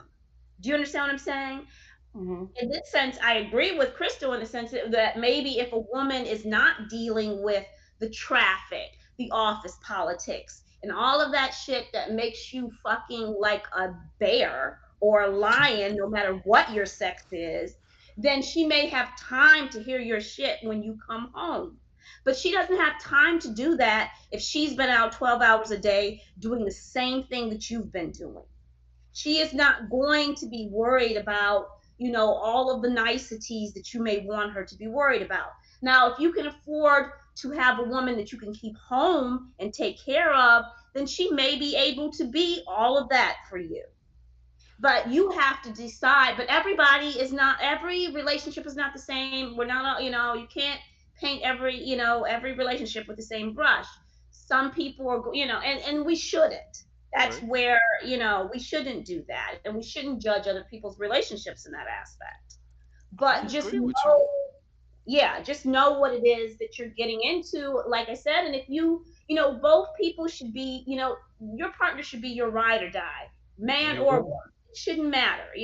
So that person should be able to hold you down, period. But again, if you're a strong person who can hold things down, then you need to have a partner who can do that as well. And then again, that's where I guess the logic comes in deciding, like a business, who does what. And I'm all with that. I- that part. These are two different conversations that it sounds like we're having to Mhm. me. You know, It, I think those it's a parts conversation. they aren't relevant to the masculine and feminine energy, and that goes for what Crystal was saying and what you were saying. Because for me, the whole support system, that's something that I don't even know what you're talking about necessarily. I'm not looking for that. That's not necessarily what I'm looking for when I'm looking for if I'm looking for a person. You know, I'm not like, oh, I need somebody that's my support system. And But remember when we spoke, Damien, you said that, and my response to you was, okay, in your case, that woman at home is gonna be a woman who is intellectually curious and is gonna sit down and maybe y'all have a certain book that y'all read together and things like that. So that's yeah, what I keep telling you, like she's gonna be able to adapt to who she is with. So for you, that would be more of a woman. You're not looking for those things. You're more looking for a woman who's gonna show up and be like, okay, damn, we just really spoke like we were teenagers overnight about this conversation, this idea we had. That's going to be amazing for you. right, So yeah, she has to true. show up this way for you. See what I'm saying? So it's like she has to understand what your needs are and then fill them. See, my And that goal, when I say support in that way, that's what I mean. Like filling the holes. What are the gaps to be filled and filling them? And everybody's gonna be different. That's why I keep telling you, women can't come with the same shit for each guy. We gotta adapt. To me, I feel like guys, if you just showing up with money, you can show up with money with everybody, really. You I'm just can. saying. I'm not It's I'm what not we make it knocking work. it. You Don't can. get me wrong. I'm not knocking it. I'm just saying though. You can kind of keep doing that shit with anybody, right? But if you really need to be that specific for somebody, it really does take work. And that's what I'm saying. It is a job to an extent as well. But it's again this intangible job that most people don't understand that, although it's not a job you're going to work and getting paid for, it's still a job if you're doing it well. It is a job. It requires a lot. Well, you're Requires a lot.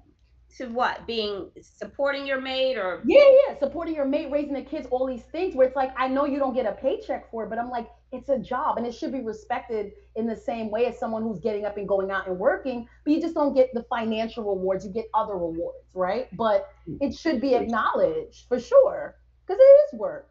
It is work to really figure out how to show up for your person, especially if they can't communicate because you're really on your own. You really got to be like, all right, let me see how this works. Okay, that didn't really work. Let me try this. Let me try that. Like it's really a process. Well, again, I'm gonna speak for me personally. Again, now I gotta kind of detract and be like, my process is that way because of course I use my brain for that. So I do trial and error to see what works best and how it works. I have a conversation too, but that's how I work with partners to figure out again what are the needs, how can I fill those needs, how can I show up as the best partner as I can be. And so that kind of thing. So like I said, for you, you need a girl who's gonna read the books with you, who gonna But work out with you, and who gonna do you know what I mean? Certain things. You need that lady. I mean, That's I your feel lady. you. I understand what you're saying, but I kind of want to speak just to the energy in itself.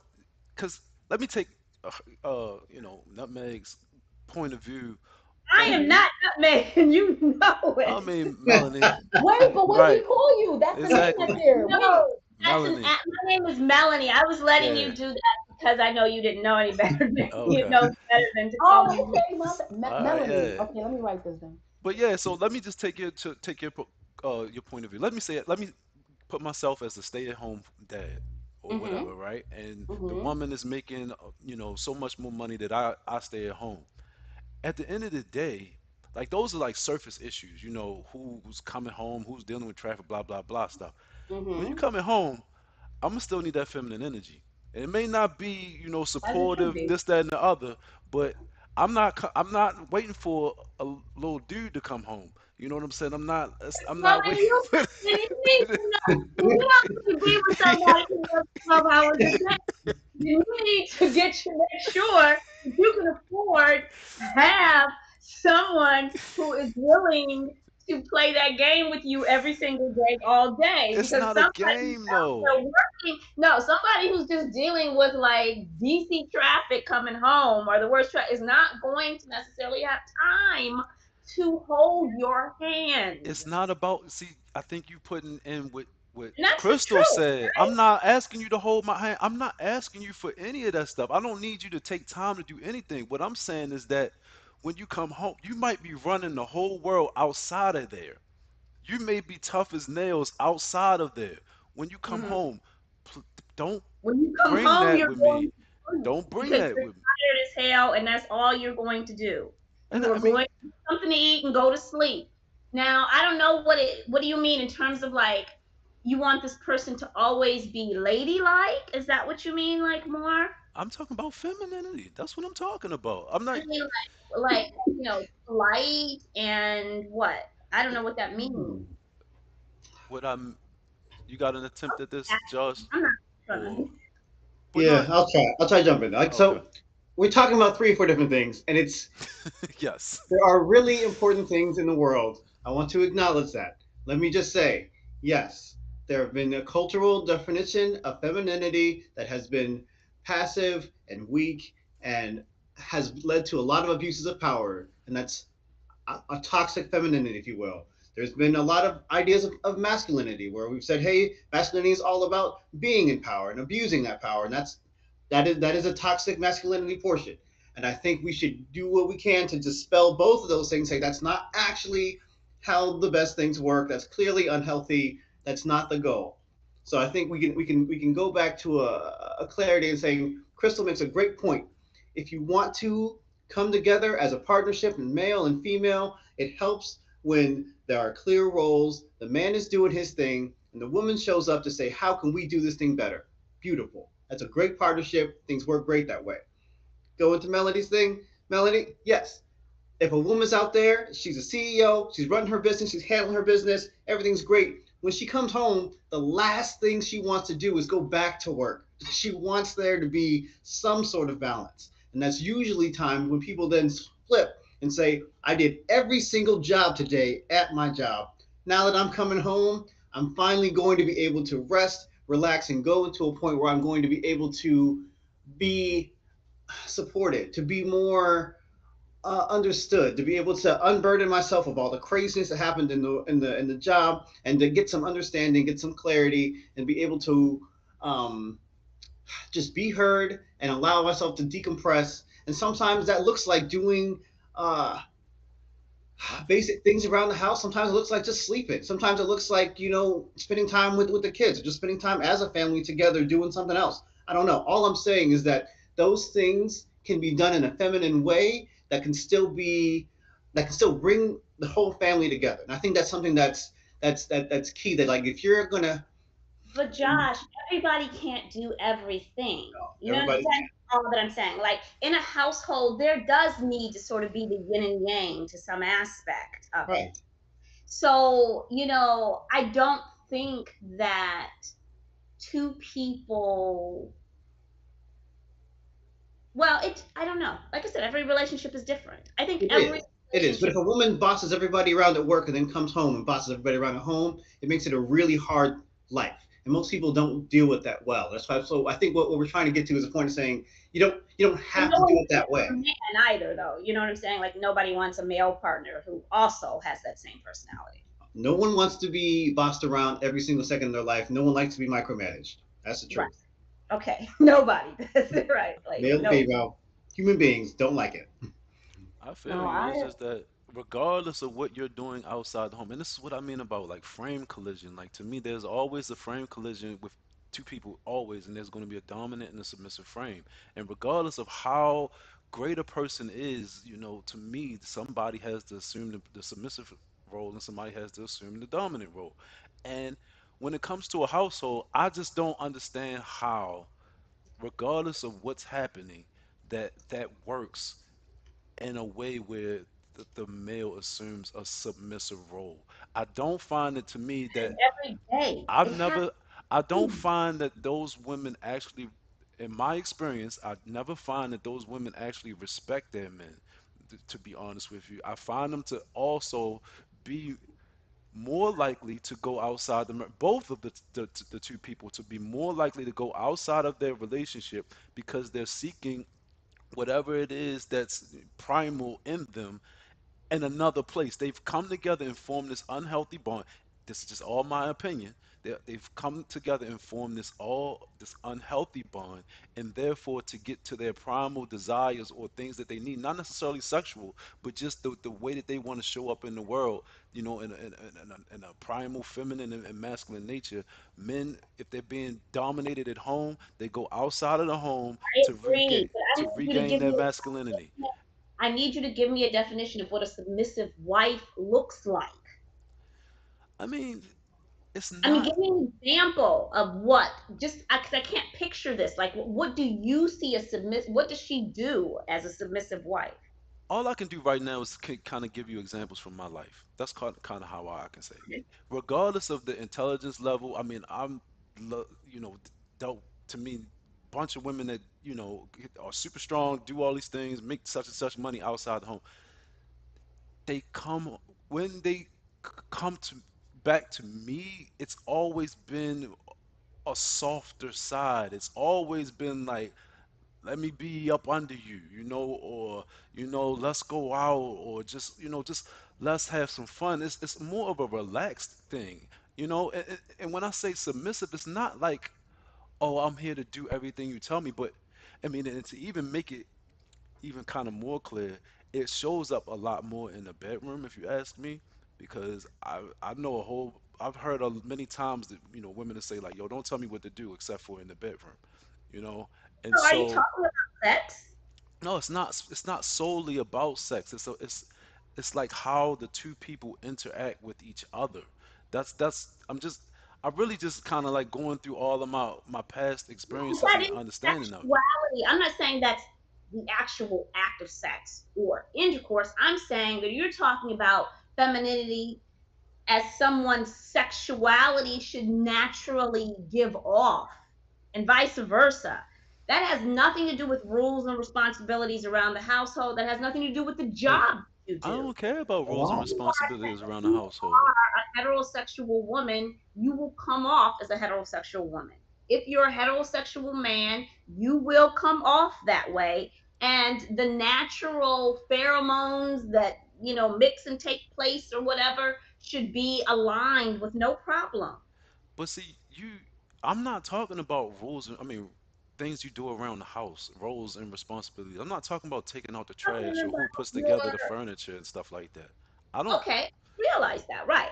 We're not talking about that. We're not talking about those. Not that those things can ever be discounted. I mean, because you know we do know roles and responsibility are what pays the bills and what allow you to continue to be in each other's face in a comfortable way, right? Because if there True. isn't financial support, then there isn't any lovey-dovey, But I right? think So all of that is important as like very, very like equally important, if not more. But you're talking about what makes a person naturally sexy. From a female's point of view, there are certain male characteristics and certain male traits, and you're saying from a male's point of view, you need a woman to be that. And that's, I get it. that's fair. Yeah, I think that you make it. I think it does revolve around sex a lot. You know, Yes, and money, what unfortunately. I I Sex mean, and money. it doesn't have to revolve around sex. There are lots of ways to be feminine at home. Lots of stuff where women come and they want to be treated like a lady, whatever that means culturally. And for us, culturally, that means find them things, taking them out to dinners, doing things that are going to kind of put them on a pedestal in the sense of like draw attention to their positive qualities. And there's lots of ways to show appreciation that way. I think that's I fine. like that, Josh. Yes, please. Again, Josh, the appreciation. You know what it is? Because I always say that. Where, because, now you got people having this argument about who should pay for what date and 50-50 and all this other stuff. And I'm like, listen, in the end of the day, I feel like a real lady when I meet a guy and he's just like, I want to take you out and show you a good time. Like, it just feels so Well, good. It feels like that's this part appreciation. of Huh? what Damien's saying. Like he likes a woman, these are all precursors to our natural inclination to ultimately mate with each other. It Yeah, does unfortunately come down to sex at some point, and with yeah. Good point. Sure. nothing I'm wrong with okay with it. yeah. So that's part of the turn on. That's part of the foreplay. That's part of and him doing that allows you to be ultra feminine, and then Damien gets what he wants. Hmm. And I'm yeah, okay with that. And I think that, yeah, when people are going toward, as you said, the natural inclination, right? Right. Um, I think you'll find yourselves in these positions. And I wanted to add on as well that when we were to, because I know I gave a traditional setting originally, but even without a traditional setting, and I guess that's a play off of what Damien was saying, because when I was in a relationship, couple of relationships, right, where we were both working, I still filled in those gaps and did a certain thing, and I still was doing those things. It didn't stop because I was working. It just didn't, right? Because again, to me, it comes more naturally to me, and I suspect it probably does come more naturally to women. I mean, I could be wrong, but I suspect it comes more naturally to us because I believe that's more in our realm, just again, in a general sense. Not to say men can't do that or can't do certain things. I just feel like those type of things, that's how I show up. And I think that I see a lot of women I would consider good women when they show up. You're like, I see why he wanted to be with you. I see these things because you see how she shows up in that relationship. I mean, Um, I think a lot of it is rooted in biology, but I think a lot of things are rooted in biology. I think it's mhm. kind of like relates to what Melanie's talking about. Like these are the things that we kind of like we see as masculine and feminine traits, and this is what attracts us to that other person Mhm. necessarily, right? And so, for me, I think that's one point. But I also just because we're in a type of room, I want to make it clear again that these are relative types of things. Like I have dealt with women that other men may not be able to deal with because they think, oh, she's too rough. She thinks she knows this and the other. And I'm like, no, you just dumb, really. She's smarter than you. You know what I'm saying? But sometimes these things, depending on the type of man or woman, certain things put the mate off, and Yeah. they don't belong in my mind. They're not They're best. not compatible. Yeah, they don't fit together well. Mm. Whereas with me, a rational woman, not a problem, or she does this, she's the boss, this, that, and the other. I don't care about any of that thing. But at the end of the day, you still hear me say, yeah, it's a strong woman fallacy because even though she's doing all that stuff, it's great. What does that have anything to do with how she shows up in the home? To me, Well, I no. see the when I define strong woman though, I oftentimes look at it like someone who is assertive, who is confident, who again is grounded in who they are. That's how I define a strong woman. So I don't think that that's a fallacy based off of that definition But it sounded like you're defining in a different way. No, I'm not defining it in a different way. What I'm saying is that all of that's great and it's cool. Even you having those qualities at your Mm-hmm. core. But when you come home, are those the dominant? Do you? I guess for me as a man, are those the dominant qualities that I'm looking for in the woman when she gets home? I can look. I love to go out and see you do those things out in public. I'll be like, yeah, I'll be there, at your graduations or at your business openings and all of that other stuff, and see you do be great, and I'm there with you. Mm-hmm. But when you get home, those are not the qualities that I'm checking for when we interact. Like, I'm not. It's like, babe, tell me what to do, or babe, I know you better at this, or babe, I need. It's not. That's not what's going to be what attracts me. So I don't understand what does a strong woman have to do, even with the whole I have a PhD type of thing. Like, what I ask men, I'm like, what? How much more attractive do you find a woman when she says that? You, Most men say none. It makes no difference to them. No difference. It's like, You know what, Josh? Don't come up in here after you take your fruit off with the no difference. just, just trying to be clear. I want everyone to be on the same He's like, page. let me double Love you down. for you. It doesn't matter what your letters are. Melanie. Melanie is muted, yeah. But I'm listening, listen to you, Josh. No, but I'm supposed to be impressed if you tell me you have a PhD. I But don't we, care if you're impressed or yeah, not. we No, don't I I'm will care. love you for no, you I'm just like love saying, you but for me, men, no, but regardless. men, no. There's nothing wrong with being, aware of. There's nothing wrong with having accomplishments, All right. Nobody and says no, that, but just doesn't yeah, increase your no. Let me finish. attractiveness to us. Nothing wrong with having accomplishments and realizing that they support your sense of worth to some extent, Okay. I mean, you right? could say that. But it's not. I personally don't look at that as a value. It's not something that I look for as saying you have to have this accomplishment, otherwise I look down on you. It's like that's not where I'm No, coming no. I tend to, I don't know, but I can pretty much guess from this group that everyone here has had an education beyond high school. Okay. Okay. from, right? No, let me finish. So oftentimes, even especially in our community, you know, women will run on men often who don't have maybe, an education beyond high school, and vice versa, men too. So So I guess I'm just saying that to say we've had experiences with people who have more education than others, and sometimes, if you're just being honest, you realize that it does help the whole logic argument for your partner to have as much education as possible. But it does nothing for your sexual marketplace value. It doesn't increase the attractiveness, your I'm attractiveness talking to about your mate. merit. I'm okay for well, it should if you're thinking logically. No, you can't. See, this is the thing. This is one issue that I find. As a man, I mean, as a woman, you can't tell me what attracts me to you. You can't tell me what should attract me to you. I can tell you what Okay, it it is, should be and all you for can do is, everybody. I can tell you what it is, and all you can do is take in that information. You can't tell me you should be attracted to me because I do this. I'm gonna say, I didn't I don't say that. care. No, what I said is that if you're an intelligent, okay, I guess from my perspective, is that an intelligent person realizes that their mate should have as much education as possible.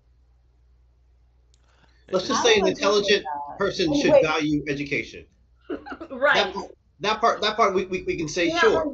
that should be somewhat of a turn on in some aspect. I'll be honest with you, in terms of, I mean, I don't know. I guess for me, See, what for is me, it gonna do a lot for of the most us? educated people are like some of the poorest people, so they're not like people. I'm like, yeah, this is really helpful. I'm like, I don't know, it could be helpful if you use it well, but sometimes people don't use it very well. no, True. it's not just the, the status symbol of an education. It is honestly having had a sound education and being able to articulate an argument, write a fucking paragraph. I'm a high school teacher. You know how many kids I know, that young men who are in their 20s walking away who can't write a paragraph? Or right, So, or I read. mean, But you I think mean, those people are going to make a good mate for somebody? Maybe, but see, maybe. Melanie, what you missing is that if your education doesn't lead, this is a Kevin Samuels point. We can't spend your money. It doesn't lead to us getting more money. It doesn't lead to us getting anything from this. You know, What do you it's mean? You know how helping many you get more money. We don't, women and we, huh? What do you mean it doesn't lead? You know how many women sisters are out here supporting brothers every day? Like a That's lot. true. What? Okay. But So all those, there are is a lot that the of kind of women guy that you want? Is that the financially kind of guy you stable. want, though? It's not the kind of guy I want. Exactly. That's the point. You're talking about people that you don't even I want. mean, it depends. It depends. I might, it depends. It depends. It doesn't, it's not all, it's not, well, I don't know, because I'm not sure what we're even arguing about at this No, point. the point of it is that you're talking about guys that I don't think that you even want. Oh, so these women are supporting these men. Great. I don't necessarily want to be supported by a woman. That's not my goal in life necessarily. And Okay, well, at the end of the day, you telling me that you have this accomplishment does not increase my attraction to you. And regardless if you think it should or shouldn't, you're not a man, so your opinion doesn't matter. In this regard. what? I mean, and there's things about women. It's things that with women, there are No, things that matter for you that I can come and say, hey, I'm a man and I do this. And if it doesn't move you internally, then but Damien, it I'm not. doesn't matter. That's fine. That's fine. It's up to you. I'm just saying, well, that's again maybe why there's a great divide in relationships, because I was, and it may be just how I was raised, but I was always raised that it was more like you have, like to be equally yoked with someone, and that also does say something to your socioeconomic stat, where you are. So, and I think other cultures know this, and I think that, to be honest, black people like to lead with feeling more than logic. So And so I think that that's a real problem of divide in our community, because I think other communities realize and they work together more harmoniously because they do take into account the aspect of putting people together who should be together, and not just because they have the hots for each other or you're turned on. It's because there are things that each person brings from their background that are going to make it work. I mean, I think this is going to be a part of a result of your personality type as well, because it's going to be based on the object. I think it's just you took two sides of the coin, and I don't agree with either one. I don't agree Well, with being thank overly, God. huh? No, I'm interested in here. I know what you think already. I know what you think, but Josh, what do you think about that? I think there's I think everyone has their own preferences, and I think that's fine.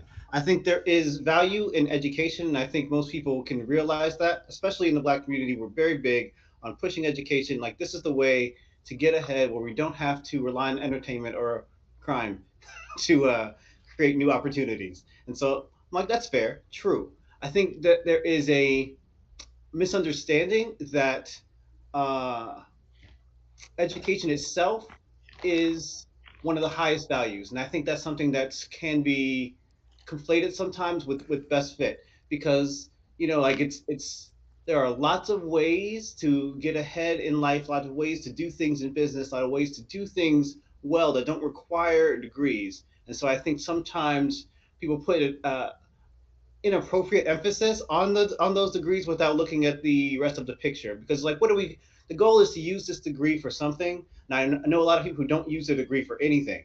I graduated college and I didn't use my degree for anything. I'm like, this was a bad choice. I should have thought about how to apply No, but this. see, this is it. This is why you need a woman, if anything. This is it. A woman, if anything, needs to be educated, because she is going to True. be. If she's going to, no, if she's going to be teaching your children at home. I would think you would want a woman to have a certain level of education if she is going to I be may want that, but she doesn't need a perfectly degree to do good, that. If she I can don't. finish high school Uh, and like read, I'm like, all right, we have certain books I need everyone to know, and I need these books to pass on to my kids because this has information on like how to approach life appropriately. and some And people are and some super educated people are dumb as hell. Education, she is not going to get that, Josh. Now you S- can tell s- her that as much as you want to tell. You Melanie, might be able to get that. I don't really see people who just graduate with a high school education who really are mature enough to actually hold down a household. And it's not Josh, everyone. there some you people go. some people with Now degrees are you're dumb as hell. micromanaging, Josh. Now you're micromanaging. I want you to read these books, my children. Come on now. If Right. you Wait, but And have if can that I was ask? if to that was tell the only them option, then that would be too much. So sometimes you just have to hire stuff or do it yourself. And that, but regardless, what Wait, I'm can just I saying ask is you that guys, or if will she we? had 5 PhDs, it doesn't make her the best wife for the best no, mother. I'm definitely like, she's gonna be a that's not how it works. knucklehead for Wait, sure. but can I ask Melanie and Josh, just to be clear, when we speak about education, we're strictly talking about post-secondary school with obtaining a degree. That's what you're all referring to, right? When you talk about education. Yes.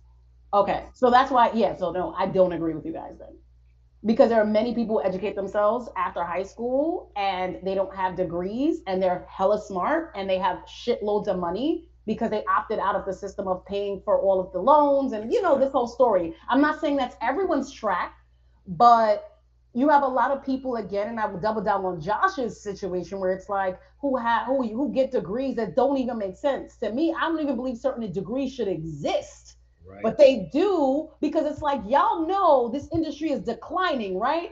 Why the fuck you keep taking people? This doesn't make sense. Where are they going with it when it's done? When you know there are no jobs for them, but we're gonna keep doing this, right? So it's different if you want to be like an RN, if you want to be a teacher, if you want to be a doctor, right? If you're going into finance, like they're very specific degrees that has a place for you. If you want to do computer science, things like that, like these are industries that clearly have usually licensures and you can then go into something that makes sense to make money. But oftentimes you have a lot of people that are sitting there in college and like Damien said, come out dumb as hell Yeah. because there are it's just one of those things where they just kind of went, I guess, because it was what you were Right. supposed to So do. You know what I mean? They think the paper equals the intelligence, and the yes, Yes, but paper that's doesn't not equal the even what intelligence. no, the paper does equal some level of, or it should equal some level of intelligence. it To be honest with should for sure. you, that, I was honestly raised, and I'm kind of embarrassed to admit this is not necessarily my philosophy, but I'm understanding it more the older I get. I, I can't say that either. I don't want to say that either, but I think that okay, so this was real stupid, but I was raised that a woman was supposed to have education but not necessarily work. Hmm. To get a certain level of education so that you could be a smart woman and then you would have this as sort of like your security. But you Hmm. weren't supposed to work because Hmm. that's just it. I mean, like how many people or families that I grew up around, especially in my mother's generation, is like the wife had a master's degree, but she never worked a day in her life. Hmm. That sounds You like a know, bill.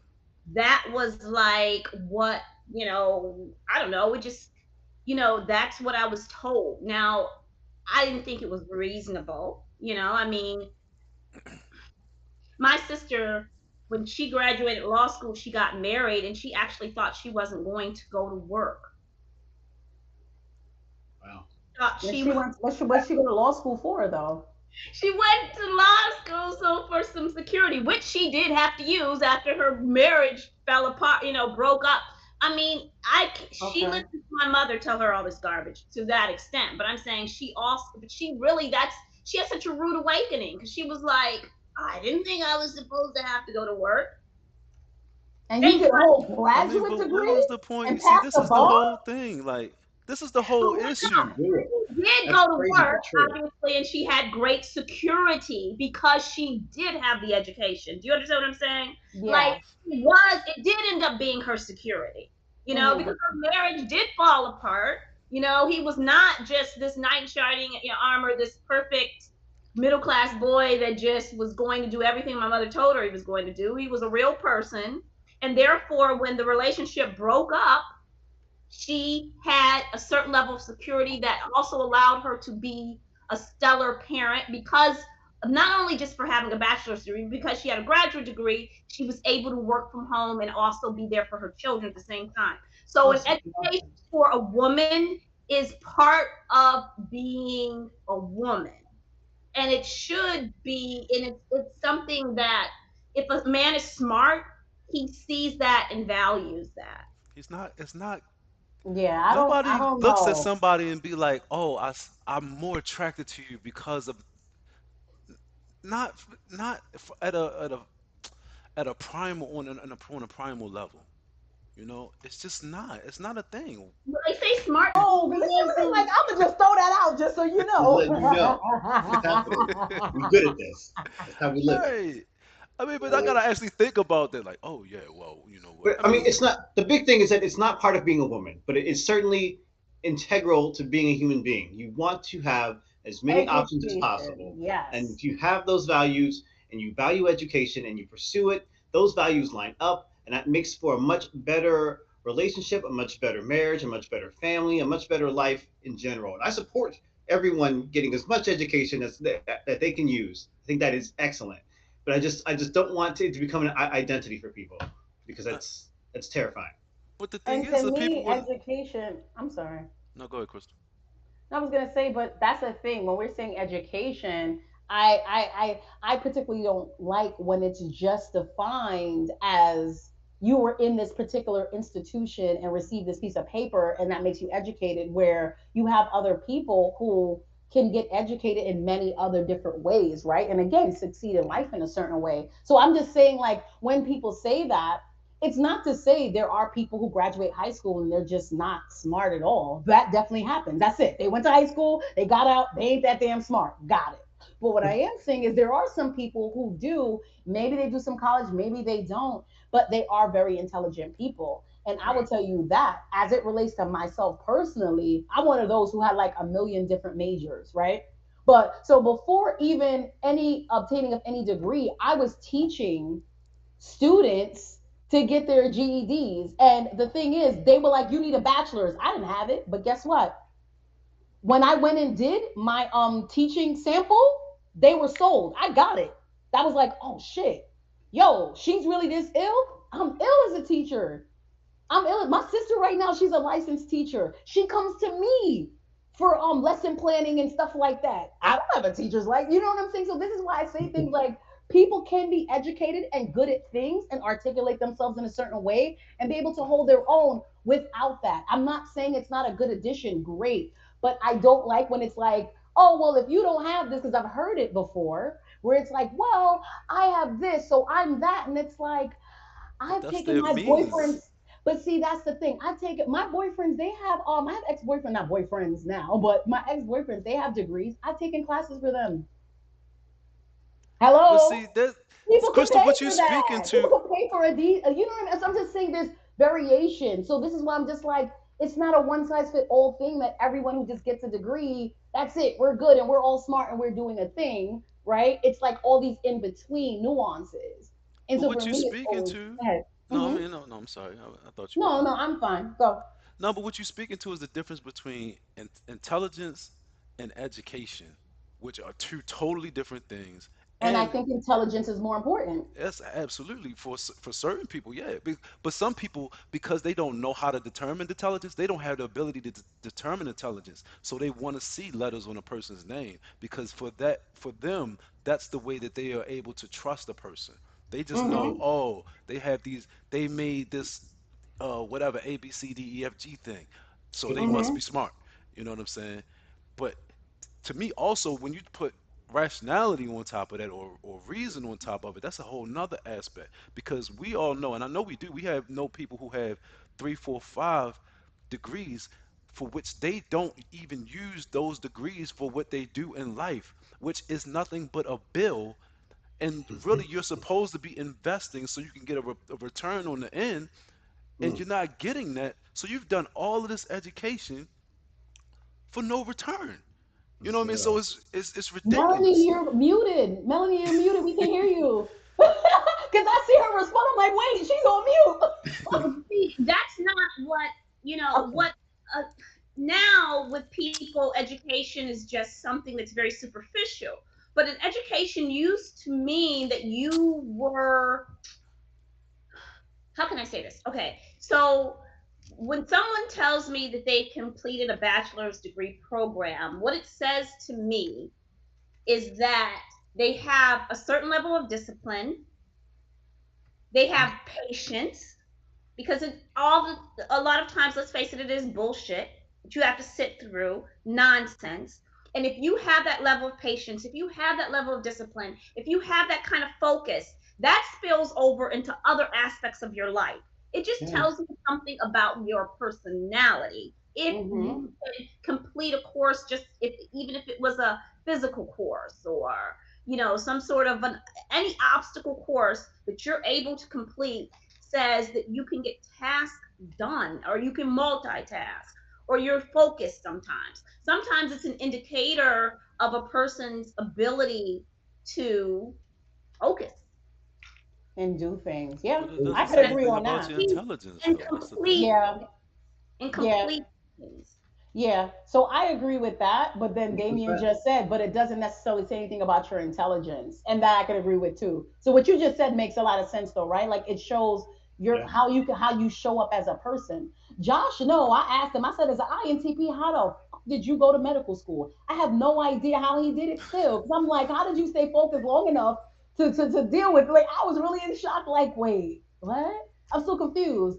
But, so in my mind, that tells me something about him. So for sure, Melanie, like I co-sign at 100% that you can see that whether it's bullshit or not, they stuck to something and they finished to something and they did something right. And it shows you that they're able to have that longevity in certain ways.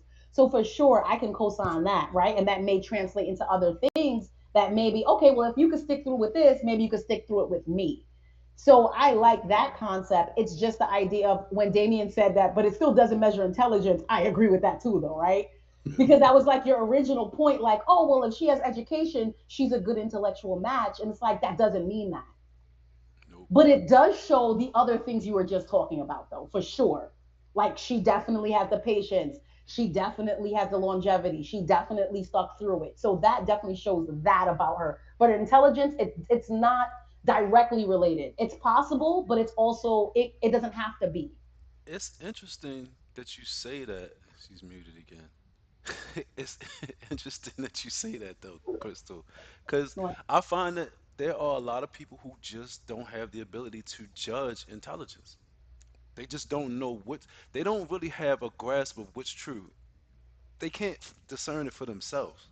You know what I'm saying? Like, we can, all of us in here, we've talked about this before. Like, yeah, this person said this, but this doesn't match with reality. And so this apparently, this can't be true. Some people are like, well, who said it? Oh, were they a doctor? Were they certified?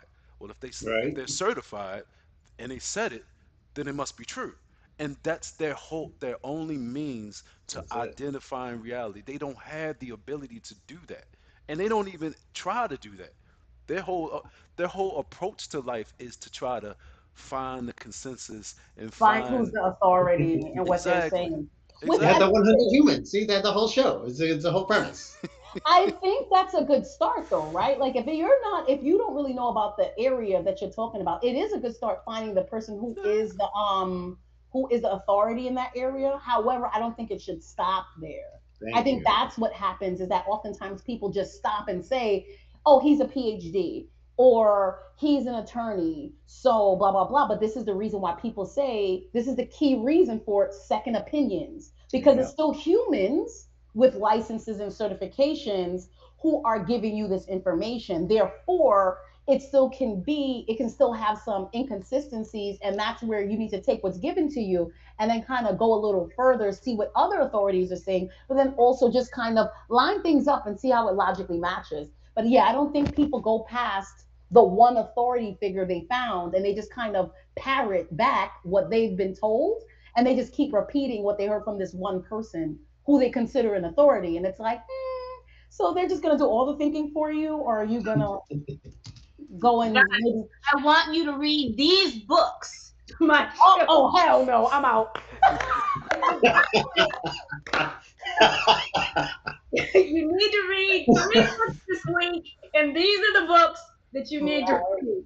And a full Saying, paragraph, if you Josh. want to be my lover, you got to get a library pass. I'm just That explaining. Yeah, man. Oh my gosh. Oh that. man. Yeah. I'm gonna give it like five more in here, because we wrapping up. I think we close Yeah, at definitely let's wrap 49. up. But so what's the solution? Can we just maybe go around and just maybe Yeah. throw out what we think might be a solution? Because that was we would pose the problem, Yeah, the we talk. divide.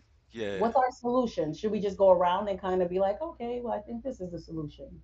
I mean, I talked about it. I mean, y'all, if anybody wants to go before me, because I know I try to, host and carry the conversation, but if y'all want to have something y'all want to say, because I'm always willing to jump in, um, Mm-hmm. but no, yeah, for me, the solution I kind of try to talk about it the whole time. From a type standpoint, definitely it's compatibility. These are things that I look for, especially, we talking to a group of NTs. I'm one of the people who believe NTs belong with NTs. I believe it's difficult to have T's and F's match up, but I think it's possible. I'm not saying it's impossible. I just think that it's difficult because we're making judgments on different criteria.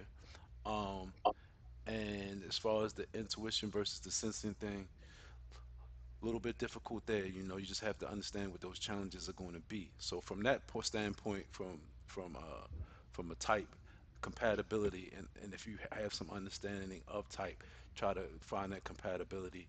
From the whole man woman standpoint, necessarily, like I just don't. I'm speaking from a man's standpoint. I don't like the bump into the heads. I don't like you trying to show up, like me, like, oh, I want to, show my masculine energy as well in the home. I'm not checking for it, and I'm not really going to be on board with that, and I think one of the things that I think that is a great book that kind of speaks to what I'm talking about is like this. Well, we talked about this last week, but it's the Cheryl Sandberg, like that lean in, like it's a different kind of energy that you can bring, but you still bring a strength to the conversation. And so that to me is just, you know, have some um, confidence and self-esteem in bringing feminine energy and understanding it doesn't make you lesser just because you bring that kind of energy. You know, you can still be all those other things. You intelligent, getting stuff done, and you can still be feminine. They aren't competing. So those are the two things that I would Okay, so I guess I'll go next. leave. So it's two things I wanted to point out that I feel like might possibly be, well, more so. I think if people keep these things as maybe acknowledge and understand when it comes to choosing a mate, and we spoke about that, right, with the core values and things. And I had this conversation with Josh earlier today. I think people should have a list, and Hmm. it should encompass your deal breakers. It should encompass your strong preferences and then your regular preferences. And the reason why I'm saying this is because I think people have these run-on lists that you can roll out into the floor of all the things they want in someone. And so what I said to him was that I think this list should be a skeleton.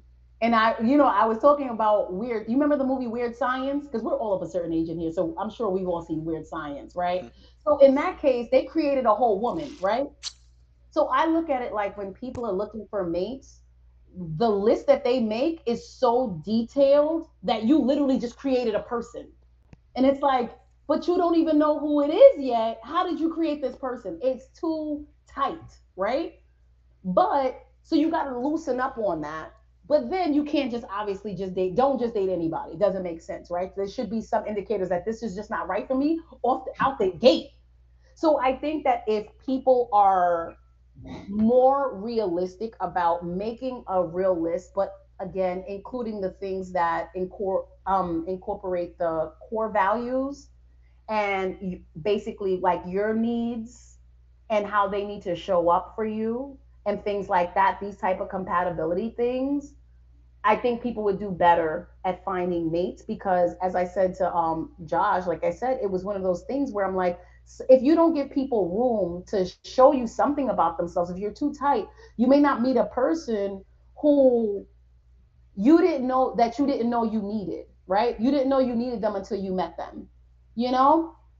So if it's too tight and it's just everything that you know, it's only based off of what you've experienced thus far. But maybe this is someone new who has the core stuff, but maybe they come with a twist that you've never encountered. That's not going to be on your list because you've never encountered it. But if you make it too like just I need this, the list is like 50 items, you're really going to miss out on people. So I think if people go that direction of like understanding this is the skeleton, but then when you're dating and getting to know them, it then becomes this is when the organs and the skin and the muscles are forming because this is the getting to know process. I think it would work better because that's another thing too. When you have too much things on your list, you're looking for way too many things. Like how can someone possibly come with all the things that you exactly want all the time? It's just again, I think people need to loosen up just a little bit on that. And I think they would be a lot better. I think that people would be definitely better in finding a mate in that way. So wait, that was the one, and I guess the second one. My bad, y'all. Don't worry, this one. Oh, my bad. This one is quick. Hold on, because I was taking notes. Sorry. I think that people need to also keep in mind because I think that we need to understand that although inflation and stuff is going up, right? And prices are going up, salaries are not. And you see more women are being more head of households. And so I'm just saying, like, society as a whole is the dynamics is just changing a lot. Yeah. And you're seeing that increasing. These numbers are increasing where women are the heads of households, right? And you have a lot more stay at home dads. And so I think that this pushback, and I said this last week in the group, if you guys remember when I said, if you live in New York City, I live by $1 million homes. If you can't afford to buy me this $1 million home, you can't then say you want a traditional woman to be at home doing everything when you can't afford to provide the $1 million home with the car and the nice schools for our kids and stuff. Like we have to make sense. So if you can't do that, we have to now renegotiate. So that's another thing I think that I think it's moving around, it's not aligning properly. So you have to understand the truths of what's happening today in society and making those decisions based off of where you are. That way you can really figure out what kind of partner you really need. Because it's nice you want a traditional woman, but if you can't afford to be a traditional man, that requirement can't be on the table. It doesn't make sense. So and vice versa too, like so, I'm speaking from a woman's perspective. That's what I'm saying about the man, but everybody, I'm just saying. So I think people need to do those things. But that's it. The end. Cool. Melanie? Yes, you sir. It's you, Josh, right? Yeah. I guess we go in order. Oh, I thought we were going in a circle. Yeah. Is Josh not in the next Okay, I'll after jump me? in there. All right, Oh, okay. fair enough. So yeah, I think when it comes to the divide between men and women, it helps to know what a real, what a healthy human being would do, like what it means to take responsibility for your own things, to look after your own mind, gather your own evidence, think your own thoughts, and figure out who you are. You got to know your beliefs. You got to know what virtues you want to practice to get to the values you want. And I think it helps a lot to know those preferences that are going to help you get to those values, and then find out the person who's going to be the best match, the best, most compatible, and work from there. When it comes to like male and female relationships, and I think it helps to recognize how it's not helpful to look at everything via a power dynamic, and it doesn't matter about who's the person who's in charge all the time, who's the person who's doing everything all the time. It's like that's actually not the goal. To be a healthy human being, you have specific talents, gifts, and abilities. You should focus on meeting your needs and then using those gifts and abilities well in a way that both people can fully be respected and fully be loved. I think that's a hard part to look at, the fact that men value respect so much and that women value, being loved so much more. And that's usually in a more affectionate way, not always, but still so. Either way, both people deserve respect. Some people just look for it more. Most people deserve affection. Some people just look for it more. And I just think that if we were going to erase the contention, the conflict. We have to realize we have similar goals, similar values. We're trying to get to the same place. Everybody just wants to be happy. Everybody just wants their life to go well. Everybody just wants, the things that they're doing to work out. And I think there's ways to do that well. Okay. Cool. I still hear Josh telling someone what books they have to read. I'm sorry. I just hear you. I'm not going to get that. I hear you saying, like giving the book quota. And We're going to read the books together. It'll be a family project. It'll be great. Come on, Melody, what you got? okay, so I think for healthy male female relationships, I think people have to be innately heterosexual to start with and very, very in tune with their sexuality in order to bring the purest, most essential um, features out to their partner. So I think that's very, very important. Um, and I guess, like I said, I think that's something that should be natural. And if not, perhaps there's a way that it can be encouraged so that young people are growing up to understand that particular foundational fact. But the other thing is, I think people need to be socially economically compatible, and I think people need to be, I think um I think people need to be coming from somewhat similar backgrounds That definitely helps. in terms of assessing values and what your expectations are, because you basically you live in a home based on the home that you were raised in. So you sort of you mirror what you've been taught innate naturally. As an adult, you should grow up, you should have your own. This is why people should wait, I think, to get married and not rush into especially at such a young age. But because I think you need to form your own sort of perspective on life. But I think people basically demonstrate what they've been exposed to. So Tell I us do. to get therapy. Then they be all right. I'm sorry. True. No, so I'm just saying, I think that people, you need to recognize that and be true to yourself. I mean, we all want to fall in love. I think, it's a wonderful thing. You feel passionate about people. But if you don't have a lot in common at the end of the day, it's going to be a disaster. So I do think that, those are the foundational things for a healthy heterosexual relationship. I mean, I think that's a those all your points are good points to end on. I think what it made it just seem like to me is that there's a lot more that could be discussed about this, and we could be might help from just kind of like separating them out into like separate pieces, because just relationship sometimes just makes it too broad. So maybe we can dissect at some point in time some of these different aspects of what we just brought up. Um, but other than that, I mean, I appreciate y'all. Um, thanks for joining, and hopefully, you know, we we all got something, and maybe some other people got something from the conversation. So Well, I certainly did. cool, cool. Ow. From Thank you, you. Crystal. Oh, you did? Oh, shoot. I'm like, okay. What you got for me?